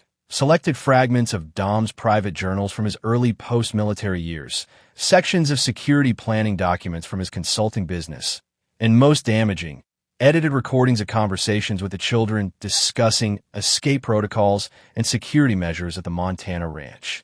Presented without context, curated to support a specific narrative, the materials painted a picture of a man obsessed with perceived threats and conspiracies, imposing quasi-military discipline on children too young to resist. What the releases carefully omitted was the professional context of the security documents, the therapeutic purpose of the journals, and the full conversations with the children that would have revealed their understanding and participation in what were essentially advanced safety protocols. She's playing to public perception now, Leona observed as they reviewed the damage assessment in their secure office, creating a narrative that will influence the judge regardless of the professional evaluations. Using the children as props, Dom added, his voice containing a controlled edge that those who knew him recognized as profound anger. Those recordings were made during legitimate safety drills after we received specific threats. The most concerning aspect wasn't the public relations damage. Dom had never cared much for external perception, but the operational security breached the releases represented. The level of detail in some of the materials suggested access to systems that should have been secure, implying either sophisticated technical penetration or human intelligence Dom had failed to identify. As they developed a counter-strategy, Dom received an unexpected call from Elizabeth Palmer. Since providing Preston's suicide letter, Vivian's mother had maintained distance from both parties in the conflict, attending Carlisle's funeral with dignified reserve and making no public statements about the ongoing legal proceedings. "She's gone too far," Elizabeth said without preamble when Dom answered. "Using the children this way crosses a line even Carlisle would have respected." "I'm handling it," Dom replied, neither confirming nor denying any specific response to Vivian's maneuver. "You don't understand," Elizabeth continued, an urgency in her voice Dom hadn't heard before. "This isn't just about custody anymore. Vivian is unstable. Carlisle's death, Preston's suicide, the financial collapse, it's broken something in her. She's talking about purging weakness from the bloodline and rebuilding from pure foundation." Dom processed this information, fitting it into the tactical picture forming in his mind. When did this shift begin? After the hearing. After Preston's letter was revealed. Elizabeth's voice dropped. "She believes you've corrupted her children with common values that need to be remediated." Those are her exact words, Dominic. I've heard her discussing treatments, specialized schools, even medications to make them more compliant. A cold focus settled over Dom. The same clarity he had experienced in combat situations when objectives suddenly became crystalline in their simplicity. Where is she now? At the Riverside house, preparing for the memorial service tomorrow. Elizabeth paused. She has people with her. Not family. Not the usual security. Different people. Thank you for the information, Dom said, already calculating response scenarios. Stay away from the house tonight, Elizabeth. After ending the call, Dom initiated immediate extraction protocols for the children. Whatever Vivian was planning, whatever resources she had mobilized, the current location was now compromised. Within an hour, Maddox and Lena were secured in a secondary safe house in Connecticut, protected by Raoul and two other former military operators Dom trusted implicitly. With the children secured, Dom focused on countering Vivian's information operation. Rather than engaging in point-by-point rebuttals, which would only extend the narrative she had created, he opted for a comprehensive disclosure strategy, releasing complete, unedited versions of all materials Vivian had selectively leaked, providing full context for each document and recording.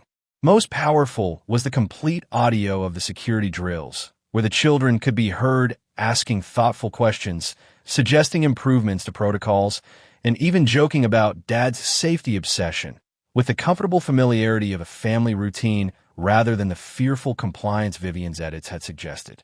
By midnight, the counter-narrative was gaining traction in specific influential circles. Legal commentators noting the manipulative editing of the original releases, security professionals validating the legitimacy of Dom's protocols, child development experts observing the healthy parent-child dynamics evident in the complete recordings. But Dom recognized this information battle was merely a distraction from Vivian's true objective. Elizabeth's warning about people with her, not the usual security, aligned too perfectly with the property acquisitions near the Montana ranch. Vivian wasn't just fighting a public relations war. She was preparing for an operation. The realization crystallized Dom's next move. Instead of continuing to react defensively, he would force Vivian to reveal her hand by presenting a target too tempting to ignore. "I need to go to Montana," he informed Leona, "alone. Make sure it's known that I'm heading there to secure additional documentation for the court." Leona studied him with the shrewd assessment of someone who recognized a tactical play. "You're setting yourself up as bait. I'm creating a scenario where Vivian's true intentions will become undeniable to the court," Dom corrected. "If she's planning what I think she is, this ends now." "And if you're wrong?" Leona challenged. "If this is exactly what she wants you to do, then I'll adapt accordingly," Dom replied with the confidence of a man who had navigated far more dangerous scenarios. "But I'm not wrong. Vivian has always had one consistent weakness: She believes her intelligence makes her unpredictable. The next morning, Dom boarded a commercial flight to Montana, making no effort to conceal his travel plans. Through carefully placed information, he ensured Vivian's network would be aware that he was traveling without the children, that he planned to spend only 48 hours at the ranch retrieving materials for the ongoing court case. What wasn't shared through these channels was the extensive preparation Dom had implemented at the ranch during the previous week. Security upgrades, surveillance systems, and contingency measures that transformed the property from a family residence to an operational environment designed specifically to document whatever Vivian was planning. The ranch appeared exactly as they had left it months earlier, a deliberate preservation that would make it difficult for anyone to determine whether the property was regularly occupied. Dom maintained normal activity patterns for the first 24 hours, providing predictable behavioral data for anyone conducting surveillance. On the second night, the perimeter sensors activated shortly after midnight. 3 vehicles approaching from different access points, coordinating their movements. Not Vivian's usual security detail, as Elizabeth had warned, but a different caliber of operator altogether. Dom, already positioned in a concealed observation post 200 yards from the main house, watched through military-grade night vision as the team established a perimeter, communicated through hand signals, and began a systematic approach to the house. Their movements were disciplined, their equipment non-standard. Not law enforcement, not military, but private operators with extensive training. When they breached the house, Dom activated the interior surveillance system remotely, capturing every movement as the team searched room by room with efficient thoroughness. Their communications, intercepted through the house's security system, confirmed what Dom had suspected. Eagle's nest clear. No sign of primary or secondary targets. Package 1 not on site. Proceed to contingency. Negative. Hold position. Falcon approaching. Dom recognized the structure immediately. An extraction operation using standard call signs for targets. Primary and secondary targets would be the children. Eagle's nest was clearly the house. And Falcon, that would be Vivian herself, arriving to confirm the situation before proceeding to whatever contingency plan they had prepared. When a 4th vehicle arrived 30 minutes later, Dom wasn't surprised to see Vivian emerge, dressed in practical dark clothing rather than her usual elegant attire. She entered the house with the confidence of someone who believed herself in complete control of the situation, unaware that every movement was being recorded from multiple angles, every word captured by systems designed for precisely this scenario. Inside, Vivian conducted her own inspection of the house, paying particular attention to the children's rooms, examining personal items with a coldness that contradicted her public persona of the desperate mother seeking reunion with her beloved children. No recent occupation, she said to the team leader who accompanied her. But they've been stockpiling here, medications, preserved food, emergency supplies in the basement. Consistent with the psychological profile, the man agreed, preparing for extended isolation. Where would he take them next? Vivian moved to Dom's office, accessing his computer with a password that should have been unknown to her, revealing another security breach Dom had suspected but not confirmed until this moment. He has property in Idaho, she said, navigating through files Dom had deliberately left accessible. A cabin near the Bitterroot Mountains, completely off-grid. That's most likely where they'd go if they felt compromised here. Timeline for extraction? The team leader asked, his tone suggesting this was an operation that had been extensively planned. 24 hours, Vivian decided. Let the court proceedings continue as scheduled. Once we have the children secured at the wellness facility, the legal questions become irrelevant. The treatment team will document whatever psychological conditions we need to justify emergency intervention. And the father? The question hung in the air, laden with implications.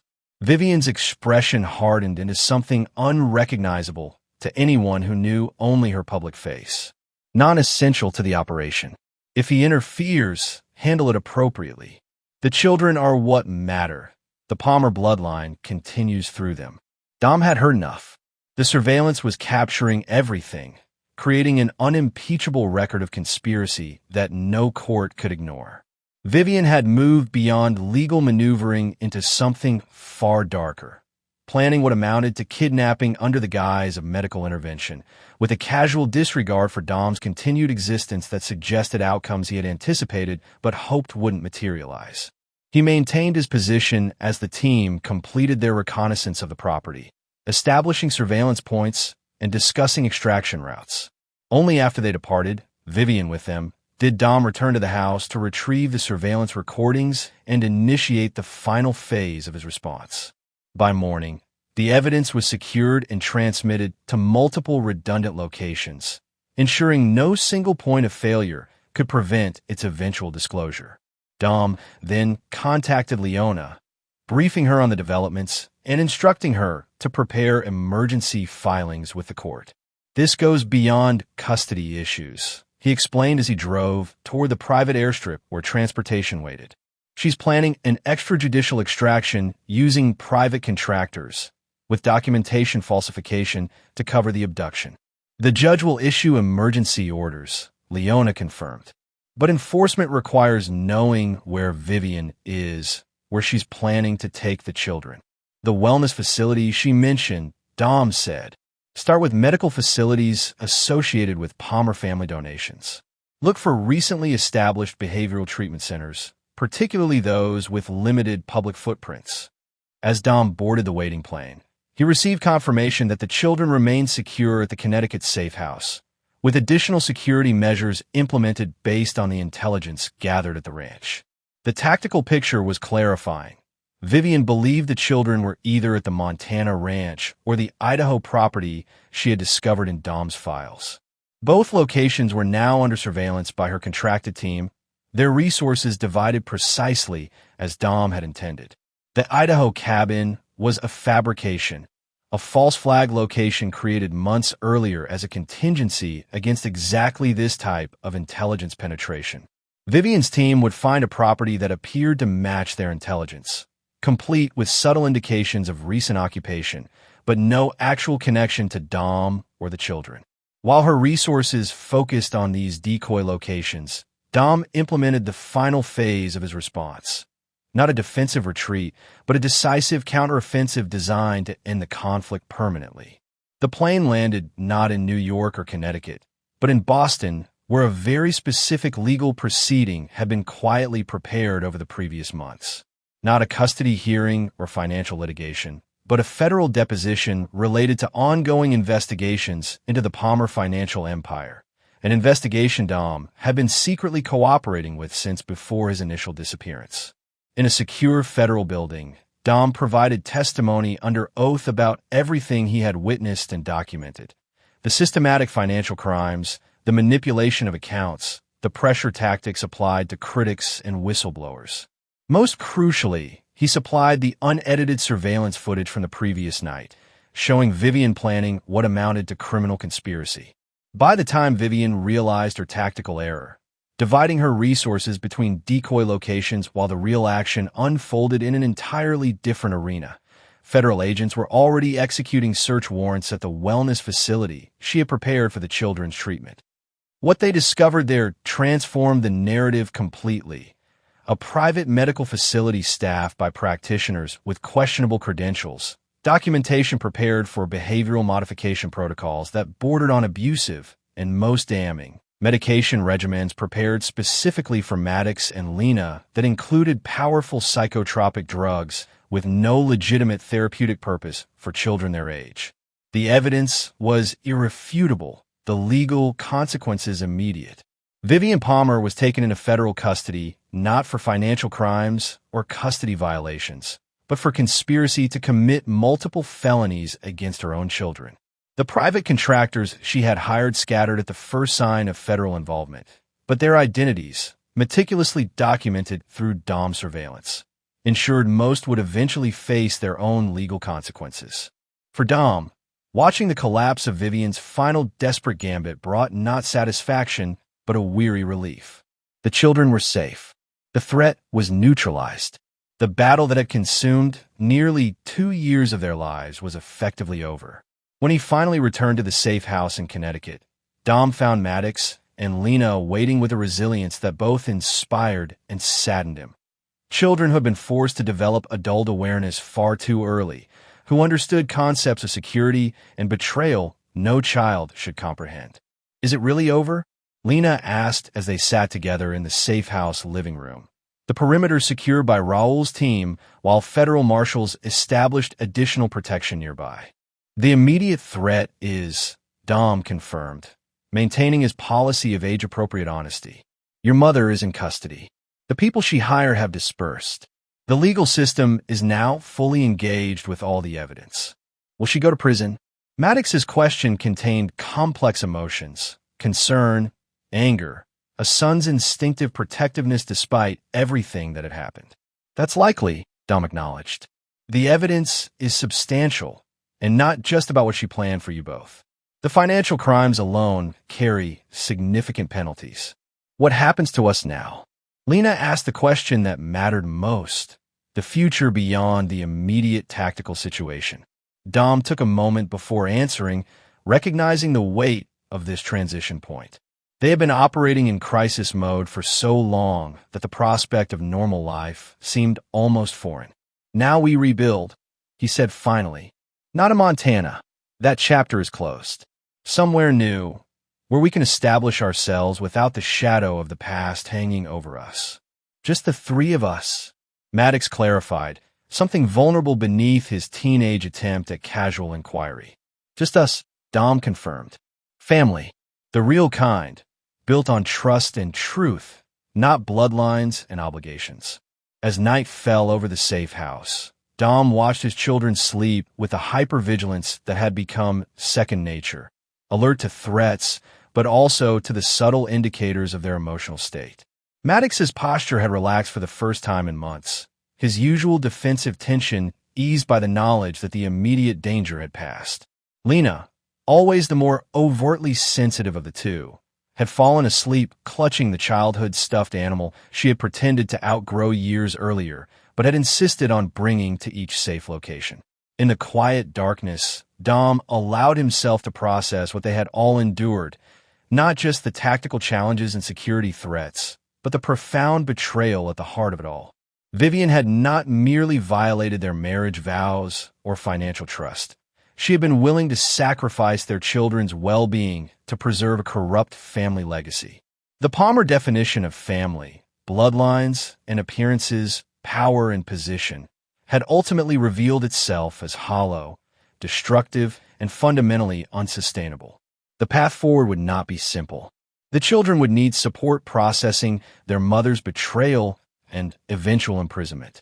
There would be ongoing legal proceedings, financial matters to resolve, new identities to establish in whatever community they chose to build their future. But for the first time since discovering Vivian's betrayal, Dom felt something like peace, not the absence of vigilance, but the presence of certainty. The immediate battle was won.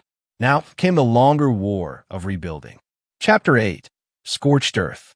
6 months after Vivian's arrest, the Palmer legacy existed only in financial forensic reports and criminal case files. What had once been a dynasty spanning generations had collapsed with stunning totality, leaving behind shell corporations, frozen assets, and a trail of investigations that continued to uncover deeper layers of corruption. Dom had relocated with the children to coastal Oregon, a deliberate choice for its distance from both the Montana ranch and the Palmer sphere of influence on the East Coast. The property he purchased sat on a cliff overlooking the Pacific, its isolation providing security while its natural beauty offered something the children had lacked during the years of conflict: normalcy. "It's strange not having security perimeters anymore," Maddox observed one morning as they hiked along the coastal trail that connected their property to the nearest small town. At 16, he had grown 3 inches in the past year, his frame filling out with the dedicated physical training Dom had incorporated into their daily routine.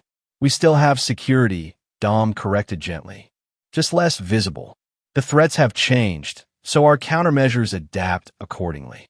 The less visible security included state-of-the-art systems integrated throughout the property, regular check-ins from Raul, who had established a fishing charter business in the nearby harbor and a carefully maintained awareness of their surroundings that had become second nature to all three of them. Lena, walking ahead on the trail, paused to examine a tidal pool. At 14, she maintained the perceptiveness that had been both burden and blessing during the conflict, but now directed it toward marine biology, a passion that had emerged during their coastal relocation. "Do you think Mom's appeal will work?" she asked without looking up from the starfish she was studying. The question, delivered with casual neutrality, belied its weight. Dom maintained his policy of direct honesty. "No, the evidence is too comprehensive, the charges too serious. The best outcome she can hope for is reduced sentencing in exchange for continued cooperation against remaining Palmer associates." Vivian's trial had concluded 3 months earlier with a 20-year sentence for crimes including conspiracy, fraud, and child endangerment. Her legal team had immediately filed appeals, focusing on procedural issues rather than challenging the fundamental evidence.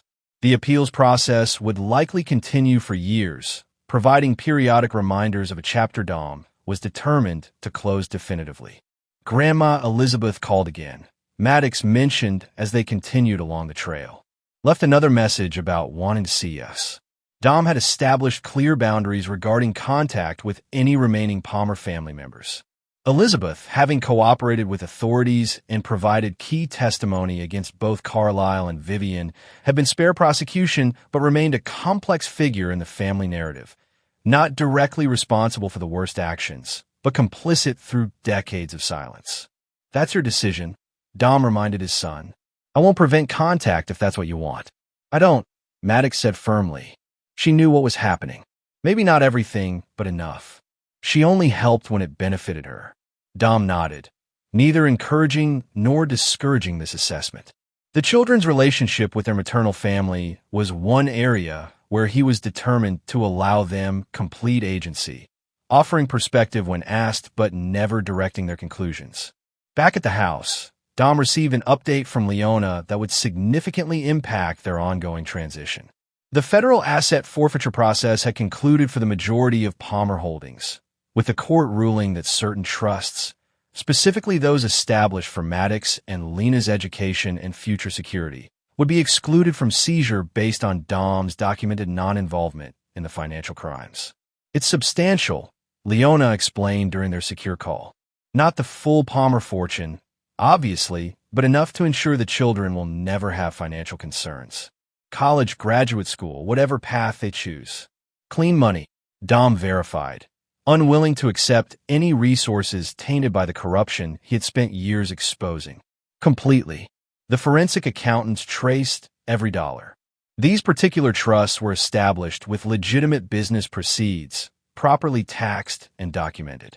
Carlisle apparently maintained certain segments of the family fortune with absolute legitimacy, perhaps as insurance against exactly this scenario. The irony wasn't lost on Dom. Carlisle's paranoid contingency planning, intended to preserve some portion of the Palmer legacy against catastrophe, would now fund the futures of children being raised explicitly to reject Palmer values. That evening, as they prepared dinner together, a family ritual established in their new home, Dom shared the financial update with the children. Their reactions reflected how much they had matured through adversity. Not excitement about wealth, but thoughtful consideration of responsibility. "Does this mean we're Palmers again?" Lena asked, the question cutting to the heart of identity issues she had been processing with the therapist Dom had arranged for both children. "You've always been yourselves," Dom corrected. "Palmer's just a name. What matters is the values you choose to embody." "I don't want anything from them," Maddox declared, his stance on the Palmer connection consistently harder than his sister's. "They can keep their money." "It's not about them," Dom explained. "This is money that would have been yours regardless, trusts established for your future. Accepting it doesn't mean accepting their values or actions." Later that night, after reviewing security protocols and checking the property perimeter, habits Dom maintained despite the reduced threat level, he sat alone on the cliffside deck, watching moonlight reflect off the Pacific. The past 2 years had transformed him in ways he was only beginning to recognize. The military discipline that had always been his foundation remained, but tempered now with a perspective forged through protecting what mattered most when all institutional supports had failed. His secure phone buzzed with a message from an anonymous number, a channel established for specific intelligence sources who preferred to remain unidentified even to him. Federal investigation expanding to Palmer political connections. Names emerging include 3 senators, 2 governors. Prepare for renewed media interest. Dom acknowledged the message with a predetermined code, then sat with the implications. The Palmer collapse was proving to be merely the visible portion of a much larger corruption network, exactly as he had anticipated when initiating his systematic exposure of their activities. The ripple effects would continue for years, potentially reaching the highest levels of power. For Dom personally, this escalation meant reevaluating security protocols and preparing the children for another wave of public attention. But strategically, it represented validation of his original assessment. The Palmers weren't isolated bad actors, but nodes in a system that rewarded appearance over substance, connection over integrity. The following morning brought confirmation of the anonymous tip, breaking news reports detailing federal investigations into political figures with long-standing Palmer connections. Dom monitored the coverage while maintaining the family's normal routine, alert for any specific mentions that might require response. When the children left for their respective activities, Maddox for a local martial arts program Dom had carefully vetted, Lena for a marine biology workshop at the Coastal Research Center. He received an unexpected communication from a former military colleague, now working in federal law enforcement. "They're coming after you next," the message warned. "Not legally. They can't touch you there. But reputation, narrative control. Be prepared for engineered leaks about your military service, specifically Kandahar. They're trying to reframe everything as PTSD-driven paranoia." Dom had anticipated this counterattack, though not its specific focus. His service record contained classified operations that, selectively presented without context, could feed the narrative Vivian had attempted to establish before her arrest. Not illegal actions, but the kind of morally complex decisions required in combat zones where standard rules rarely applied. Rather than retreat into defensive posture, Dom decided on preemptive action. Through secure channels, he contacted key journalists who had reported accurately on the Palmer case, offering a comprehensive interview about his military service, the systematic dismantling of the Palmer empire, and the ongoing protection of his children. Full disclosure, he instructed Leona, who would coordinate the media engagement. No redactions, no spin.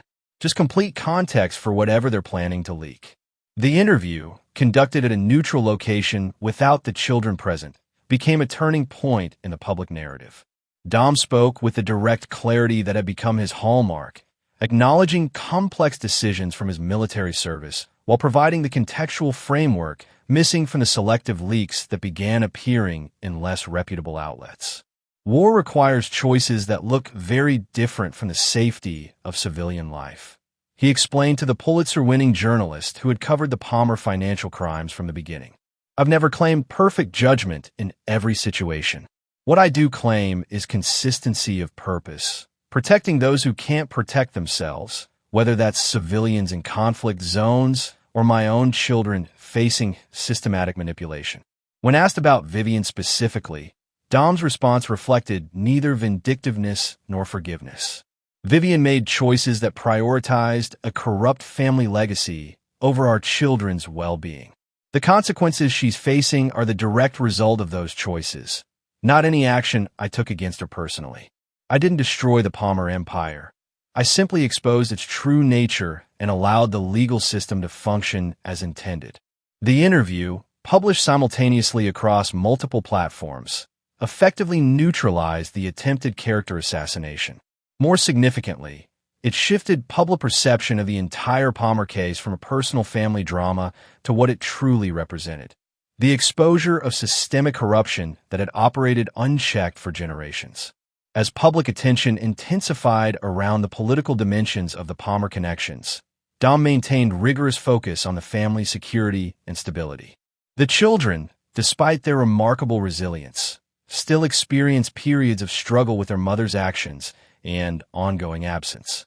"Do you ever miss Mom?" Lena asked one evening as they sat on the deck watching the sunset. A rare direct question about feelings Dom had been careful not to impose on either child. "I miss who I thought she was," Dom answered honestly. "The partner I believed I had. But that person never truly existed. She was a projection of what Vivian wanted me to see." "Do you hate her?" Lena pressed, her perceptiveness zeroing in on the emotional core Dom rarely exposed. Dom considered the question carefully. "Hate requires emotional investment I'm not willing to make. What I feel is clarity, understanding that the relationship was based on fundamental misperception and making decisions accordingly." While the children processed their complex emotions about their mother, Dom focused on building the framework for their future, establishing legitimate business operations through his security consulting firm, now restructured to emphasize corporate ethics and accountability systems. The irony wasn't lost on him. His expertise in identifying vulnerabilities and penetrating defenses, once applied to dismantling the Palmer Empire, now generated significant income helping other organizations prevent similar corruption. 9 months after their relocation to Oregon, as the family settled into something approximating normal life, Dom received information that required another difficult conversation with the children. Vivian, while awaiting appeal proceedings at a federal facility, had attempted to establish contact through an intermediary, a former law colleague not directly implicated in the Palmer crimes. "She wants to apologize," Dom explained during a family dinner, presenting the information without editorial comment. "Her representative says she's undergone significant reflection and wants to make amends, particularly with you both." Maddox's response was immediate and unequivocal. "No, never." Lena, characteristically more measured, asked, "Do you think she's sincere?" "I think she's desperate," Dom replied honestly. "The appeals process isn't proceeding as her attorneys hoped.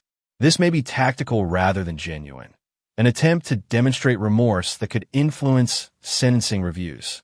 Or maybe she really is sorry," Lena suggested, her capacity for empathy sometimes concerning Dom with its potential for exploitation. "That's possible," Dom acknowledged. "People sometimes achieve genuine insight through consequences.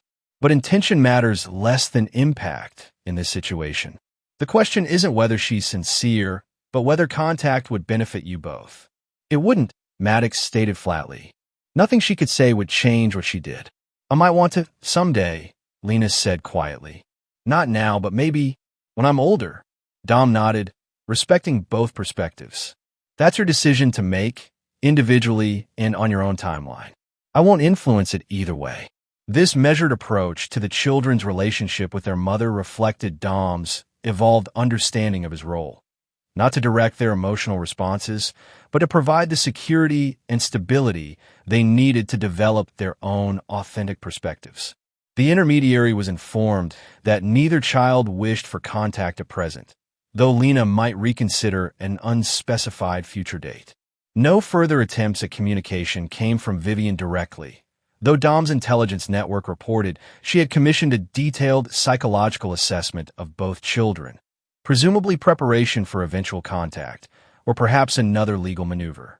As the 1-year anniversary of their Oregon relocation approached, Dom initiated what he considered the final phase of the transition from crisis to stability. The property, initially selected primarily for security considerations, was modified to reflect more permanent residence. Landscaping that balanced beauty with maintained sight lines, renovations that incorporated the children's evolving interests, community connections carefully established with selected neighbors and local institutions. "We're not running anymore," he explained when Maddox questioned certain security protocol relaxations. "We're establishing. Different strategic objectives require different operational parameters. In normal person speak?" Maddox requested with a hint of humor that had gradually reemerged as stability increased. "We're putting down roots," Dom clarified. "Making this home, not just a secure location." The process wasn't without challenges. Both children experienced adjustment difficulties in their new school, their unusual background and hypervigilant tendencies sometimes creating social barriers. Dom addressed these issues with characteristic directness, arranging appropriate support resources while maintaining clear expectations for resilience. Different doesn't mean damaged, he reminded Lena after a particularly difficult day when classmates had asked probing questions about her mother's criminal case. Your experiences have given you perspective most people never develop. That's an advantage if you choose to view it that way. For Dom personally, the transition from tactician to father rebuilding a family required its own adjustments. The hypervigilance that had kept them safe during the acute crisis sometimes manifested as excessive control in normal situations. The tactical thinking that had outmaneuvered the Palmer resources occasionally translated to unnecessary complexity in routine decisions. He addressed these tendencies with the same disciplined self-awareness he'd applied throughout his military and security career, identifying patterns, implementing corrections, measuring results. The objective remained consistent, providing the stability and security his children needed while allowing them the freedom to develop their own identities beyond the shadow of the Palmer legacy. 14 months after Vivian's arrest, as life had settled into sustainable patterns, Dom received information that would trigger the final chapter in the Palmer saga. Through his intelligence network, he learned that Elizabeth Palmer had retained investigators to locate certain financial documentation believed lost in the chaos of the family's collapse. Specifically, records related to offshore holdings Carlyle had established decades earlier.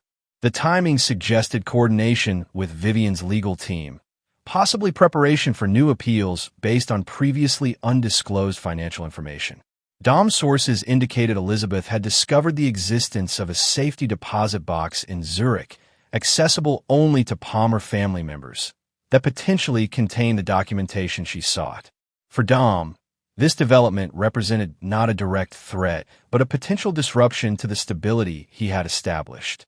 If previously hidden Palmer assets emerged, the legal proceedings could extend indefinitely, keeping the children tethered to the past he was determined they should transcend. After careful consideration, Dom decided on a final definitive action to close this chapter permanently. Using contacts established during his security consulting career, he arranged a brief, untracked trip to Switzerland, informing the children he needed to address international business matters that couldn't be handled remotely. In Zurich, Dom leveraged identification methods developed during his intelligence-gathering operations against the Palmer Empire to access the safety deposit box Elizabeth had identified. Inside, he found exactly what his sources had suggested: documentation for financial structures established by Carlyle decades earlier, designed to remain undetectable even to experienced forensic accountants. The assets represented were substantial, not the billions of the known Palmer holdings, but significant enough to potentially fund a multi-generational restoration of Palmer influence if properly leveraged. More concerning was the evidence of political connections even deeper than those already exposed, relationships that, if publicly revealed, would destabilize institutions beyond just the financial sector. Dom faced a decision point that would define the final resolution of the Palmer legacy. The tactical operator in him recognized the potential value of this information, both as leverage and as insurance against future threats. The father in him understood that true closure required not just winning the immediate battle, but preventing future wars. After documenting the contents thoroughly, creating redundant records secured through his most trusted contacts, Dom arranged for the original materials to be delivered directly to federal investigators, accompanied by a detailed statement providing context and connections to existing criminal cases. This action effectively closed the final avenue for Palmer resurgence, ensuring any remaining assets will be processed through legal channels rather than manipulated through hidden structures. It also removed Dom himself from the equation, placing the information in official hands rather than maintaining it as personal leverage. Upon returning to Oregon, Dom found the children engaged in their normal activities. Maddox preparing for a regional martial arts competition, Lena designing experiments for a marine science project. Their lives had acquired the rhythm and purpose that had been the ultimate objective of everything Dom had done since discovering Vivian's betrayal.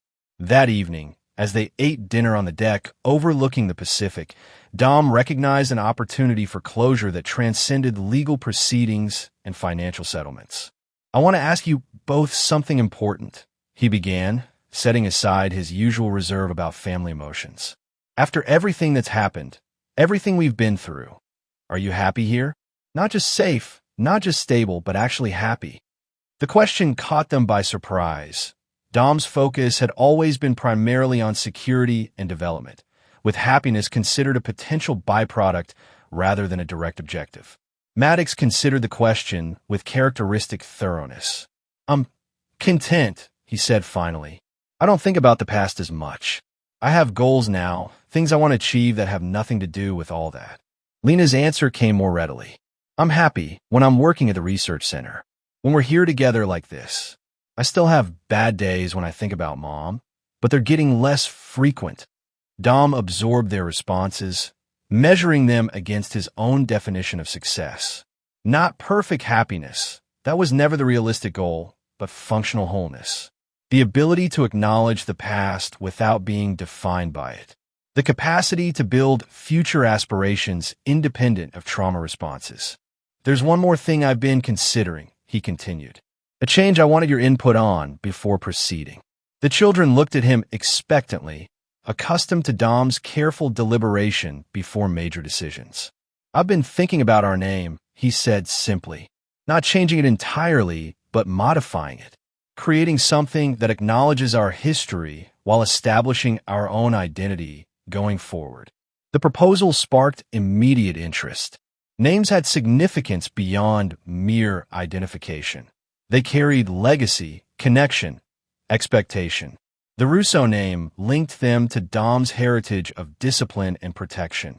The Palmer name, which neither child had taken, but which influenced how the world perceived them, carried the weight of both privilege and corruption.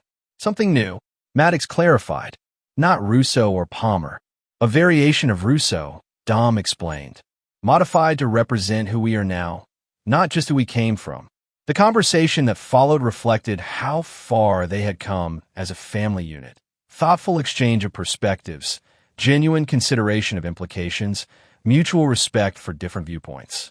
By the end of the evening, they had reached consensus on a modification that honored Dom's family heritage while symbolizing their new beginning. The legal process of implementing this change became the final formal action in separating from the Palmer legacy. Not rejection or denial of history, but integration and transformation, exactly the process Dom had worked to facilitate for the children psychologically. Chapter 9. Phoenix Protocol. 5 years after the collapse of the Palmer Empire, the family that had once been its potential heirs had transformed so completely that few connections remained visible to the outside world. The modified surname, Rossano, had become established through legitimate business registrations, academic achievements, and community integration. The coastal Oregon property had evolved from tactical retreat to genuine home, its security measures sophisticated but unobtrusive. Dom, now approaching 50, had redirected his security expertise towards specialized consulting for organizations focused on corporate accountability and ethics enforcement. The irony of his career evolution wasn't lost on him. The same skills he had once used to dismantle corruption now generated substantial income, helping prevent it. His reputation in these circles was built not on his connection to the Palmer case, which many younger clients didn't even recognize, but on his methodical effectiveness and uncompromising standards. Maddox, at 21, had developed into a focused young man with his father's tactical precision and a moral clarity forged through adversity. Completing his third year at Stanford with dual concentrations in international relations and cybersecurity, he had established himself as a formidable academic talent while maintaining the physical discipline ingrained through years of martial arts training. Lena, 19 and in her second year at Scripps Institution of Oceanography, had channeled her perceptiveness into scientific inquiry, specializing in marine ecosystems with an emerging focus on resilience in damaged habitats. Her childhood tendency toward hypervigilance had evolved into exceptional observational skills, making her a natural researcher. Both children maintained the security awareness Dom had instilled, but now balanced it with normal young adult development. Maddox dating a classmate whose father happened to be former military intelligence. A coincidence Dom had verified with characteristic thoroughness. Lena dividing her time between research projects and a close circle of equally dedicated science students. The annual family gathering at the Oregon property had become tradition. A week in summer when both children returned home, maintaining connections despite increasingly independent lives. Dom, who had once structured these gatherings, now allowed them to unfold with the natural rhythm of a family comfortable in each other's presence. During one such gathering, as they hiked familiar coastal trails, Maddox broached a subject that had remained largely untouched for years. "I got a letter from Mom," he said without preamble, maintaining the direct communication style he'd inherited from Dom. Forwarded through Stanford's administrative office. Dom absorbed this information without visible reaction, though internally he noted that Vivian's persistence had outlasted his expectations. 3 years into her sentence, following multiple failed appeals, she had apparently found means to circumvent the communication boundaries established by both Dom and the children themselves. "What did it say?" he asked, neither encouraging nor discouraging Maddox's disclosure. "Mostly what you'd expect. She's changed, found religion, wants forgiveness." Maddox's tone remained neutral, analytical rather than emotional. "Says she accepts responsibility now, understands why what she did was wrong." "And do you believe her?" Dom asked, genuinely curious about his son's assessment. Maddox considered the question with characteristic thoroughness. "I believe she believes it. Whether that constitutes actual change is a different question." "Are you planning to respond?" Dom maintained his long-standing position that the children's relationship with their mother was theirs to determine, requiring neither his permission nor his approval. "No." Maddox's decision was firm. What she did wasn't just wrong, it was revealing. It showed who she truly was when pressured, someone willing to sacrifice her children for family legacy and financial security. Lena, walking slightly ahead on the trail, turned back toward them. "I got one too. Different content, same objective." Dom nodded, unsurprised that Vivian would tailor her approach to each child's known tendencies. "And your thoughts?" "I've been studying ecosystem collapse," Lena replied with the tangential approach that often preceded her most insightful observations. "When habitats are destroyed beyond certain thresholds, no amount of restoration effort can recreate what existed before. You can only establish something new that acknowledges the damage as part of its foundation." The analogy wasn't lost on either Dom or Maddox. Vivian's actions had crossed thresholds that made traditional restoration of relationship impossible. Not because forgiveness was inconceivable, but because trust had been fundamentally compromised beyond structural repair. "I wrote back," Lena continued, surprising both her father and brother. "Not with forgiveness. I'm not there, might never be, but with acknowledgement that I received her letter, that I understand she believes she's changed." Dom studied his daughter with quiet pride. Her capacity to engage with complexity while maintaining clear boundaries reflected maturity beyond her years. "That was your choice to make," he said simply, "as is whatever comes next." The conversation shifted to other topics as they continued their hike, but Dom recognized its significance in the longer arc of healing.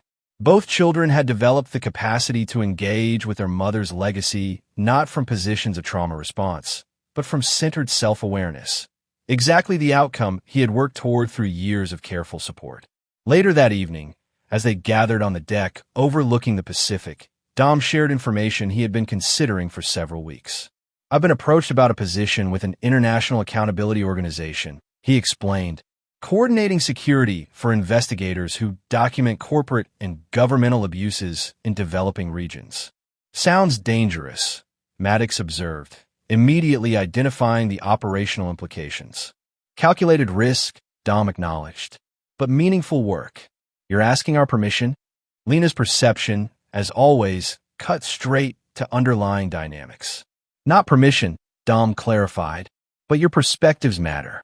This would involve significant international travel, extended periods away from home, a meaningful change to our established patterns." What remained unspoken, but understood, was that Dom had structured his entire life around availability to his children for the past 7 years.